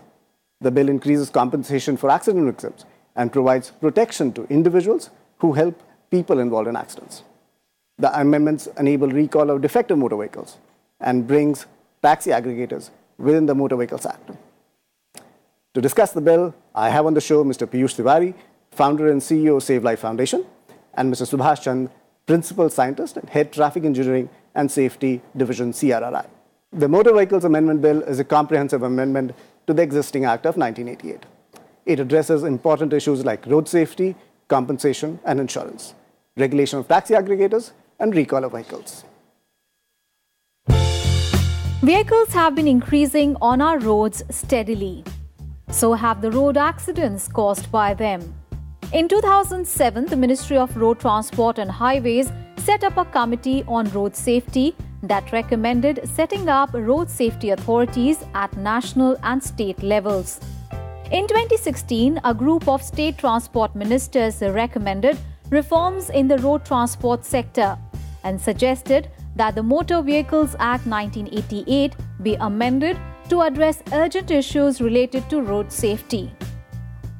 Unless the entire country's documentation is done digitally, this entire operation may take a little while to be able to be actually functional, because there are small districts in remote areas where all the documents, all the information is still on hard paper, which has to be converted into soft copies and then put up on the internet, whereby you can access any information from anywhere. So unless that comes into force, it's very difficult, to do away with the existing systems of RTOs and with offices which are going to be doing interaction with public. Accordingly, the Motor Vehicles Amendment Bill has suggested a number of measures. It empowers the government to create a scheme for cashless treatment of accident victims in the golden hour, the 1 hour time period after the accident when traumatic injury can result in deaths. The bill also creates a motor vehicle accident fund that will provide compulsory insurance cover to all road users. The money will be used to treat individuals injured in road accidents and compensate victims and family members of the hit-and-run accidents. This is a new feature which normally we have seen in the Europe and in America. So if any defect is noticed by the state or central government, or any vehicle is damaging the environment, or it may be harmful for the drivers or the passengers, then orders can be given for recall of the vehicle. There will be two consequences. The first consequence, that the car company may have to give the compensation, and the second consequence may be car company may have to give the replacement of the car. Till now, very rarely such type of features are implemented in India, and this is a new feature which is being brought by this new law. To further strengthen road safety, the bill increases penalties for drunk driving from 2,000 rupees to 10,000 rupees. The bill provides penalties for underage drivers and holds guardians responsible for offences committed by underage drivers. To encourage the public to help victims, the bill protects Good Samaritans who help accident victims from civil and criminal proceedings.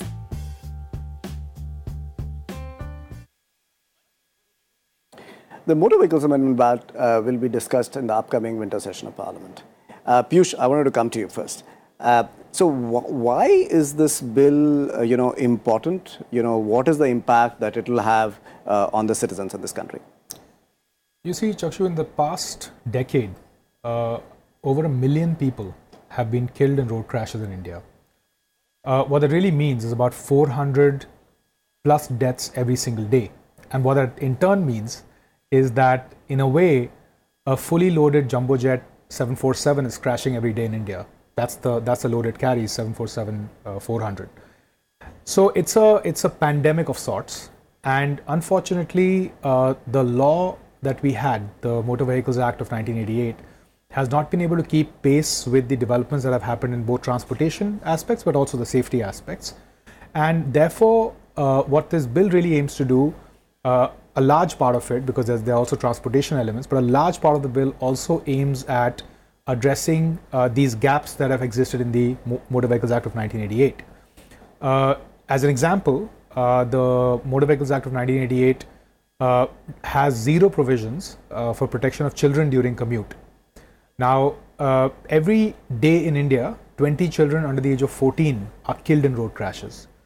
And while there are Supreme Court guidelines on school buses, very few children actually use school buses to travel to school.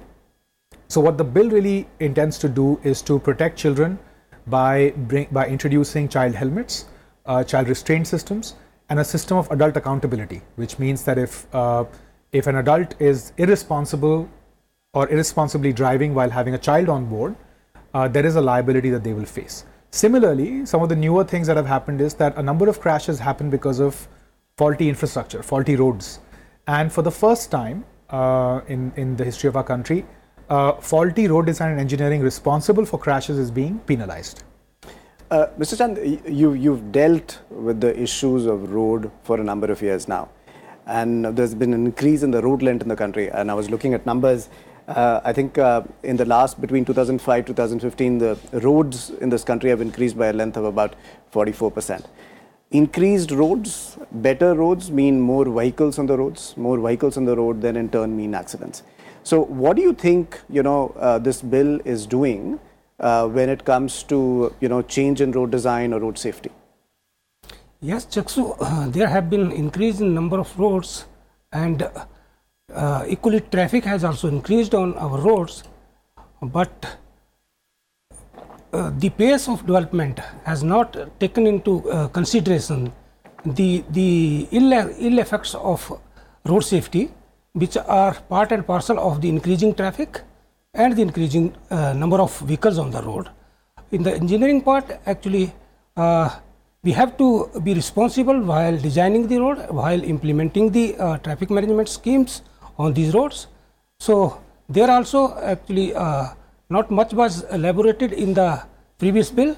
Now this bill try to introduce some responsibility to the designers, to the consultants, and to the stakeholders agencies to be responsible in the engineering designs and their operation also.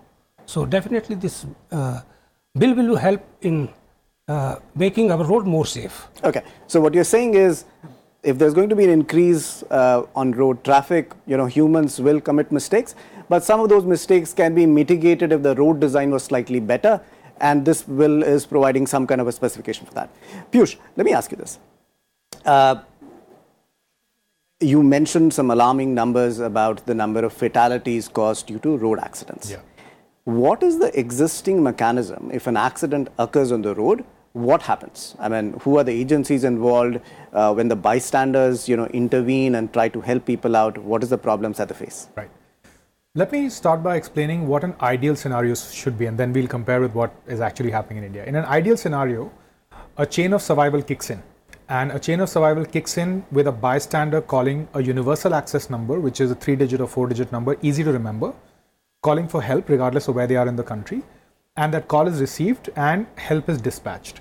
While the help is on its way, if there are trained bystanders or trained passers-by available, they can do a number of things, starting from first aid to, at the very least, providing words of comfort to the person who's injured. Once the help arrives, it's an ambulance or a police vehicle. They have to follow some basic standards, and they are not merely transportation vehicles, they are actually intervention vehicles. So they should be able to intervene and save lives of those who are injured during transit. Once the person arrives in the hospital, they should be handed over to the hospital, and the hospital then needs to do what it's supposed to do. And for that, there are multiple systems that are required, which are currently missing, but things are moving in some parts of the country as far as in-hospital care is concerned. And finally, the most ignored part, currently, but it's a part of the chain of survival, is rehabilitation for injured victims. 10 times more people, are injured than killed, and many of them, as much as 50% or more, come from very poor and vulnerable economic backgrounds. So for them, it's a huge economic and social burden. Now, in India currently what's happening is if we plot it against this chain of survival, we unfortunately don't have a nationwide universal access number. In some states it's 108, in some states it's 100, some states it's 102, in some states it might be a 10-digit mobile number. So calling is a challenge. Who do you call for help? Secondly, in 2016 in Save Life Foundation versus Union of India, Supreme Court had laid down specific guidelines and provided them force of the law under Article 141, 142 of the Constitution, insulating Good Samaritans from any kind of hassles. So we are hoping that as the word gets around, people will come and help. Finally, the ambulance services have improved, but there's some way to go. And within the hospital system, one of the biggest challenges as far as data is concerned is trauma registry, and we want to make sure that that is done. So currently, there is a long way to go in terms of what should happen, but we are seeing some improvements in terms of both response of ambulances and bystanders. Okay. Mr. Jan, so you've designed roads, or you've studied, how road design should happen. What should change in the design of our roads? What should change in the design of our traffic management systems so that we can at least minimize some bit of road accidents in this country? Yeah, Chakshu, you are very right actually. As far as the traffic safety is concerned, there are 5 pillars of safety, because it is a multi-kind of discipline wherein so many factors contribute to an accident. First is the safe management of our road and transport system. So wherein actually the responsibility comes from the government, but they are taking in different departments how this traffic management system is handling all these issues. Then comes the safe infrastructure, wherein the role of the designer, engineers and the traffic managers comes into play. We need to actually take care of road design in such a way that it should always be a forgiving design. In case of any accident, our infrastructure should be such that it should not penalize the users with the death penalty or a huge loss to the property or the limbs and injuries. So in doing that, we have to inculcate into our design the concept of road safety. We should introduce these road safety audits before implementing it. This is the concept wherein the independent party who is not the designer or who is not the implementing agency, they look into the aspects of the safety before going for implementation. It's time for us to head into a break. When we come back, we'll discuss provisions relating to driving licenses and recall of vehicles.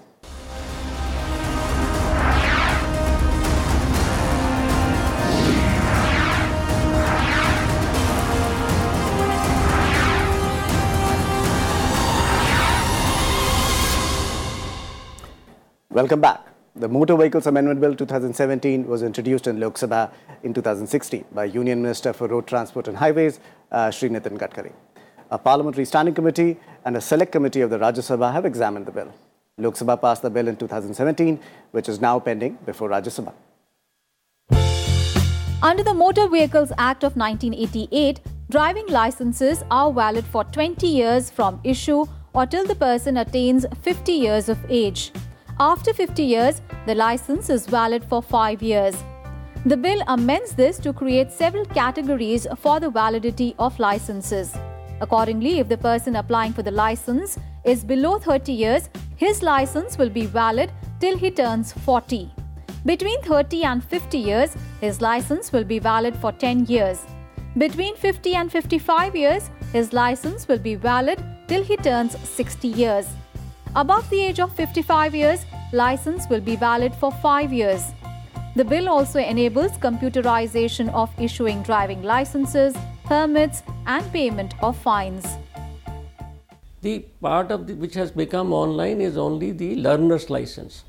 The license will have to be done by the state governments only, but the intention of the government is to provide the testing grounds where the entire thing is being done with minimum human interface on cameras and videographed, so that the current licensing regime in which people say that you can get a license even without giving a test is over. and there will be no role for the person to just give a license even if the other person doesn't know how to drive, because everything that the driving test will be videographed and a proper record will be maintained.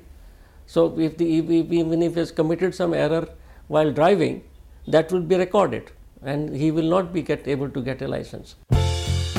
The bill allows the central government to order recall of defective motor vehicles. A defective vehicle can be recalled if it can damage the environment, the driver, or other road users. In case of recall of a vehicle, the manufacturer will have to either reimburse buyers with the full cost of the vehicle or replace the defective vehicle with another vehicle with similar or better specifications. Well, this process itself also has to be fine-tuned. I can understand metros, tier 1 cities, tier 2 cities, tier 3 cities where all these facilities will be available. But what about those remote places, where the district magistrate gives you licenses and things like that, and they also need to be online.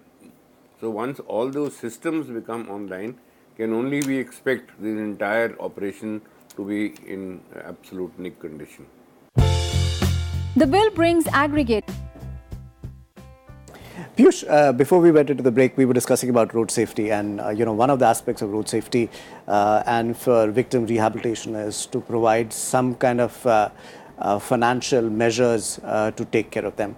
Now, what is the bill doing in terms of compensation, in terms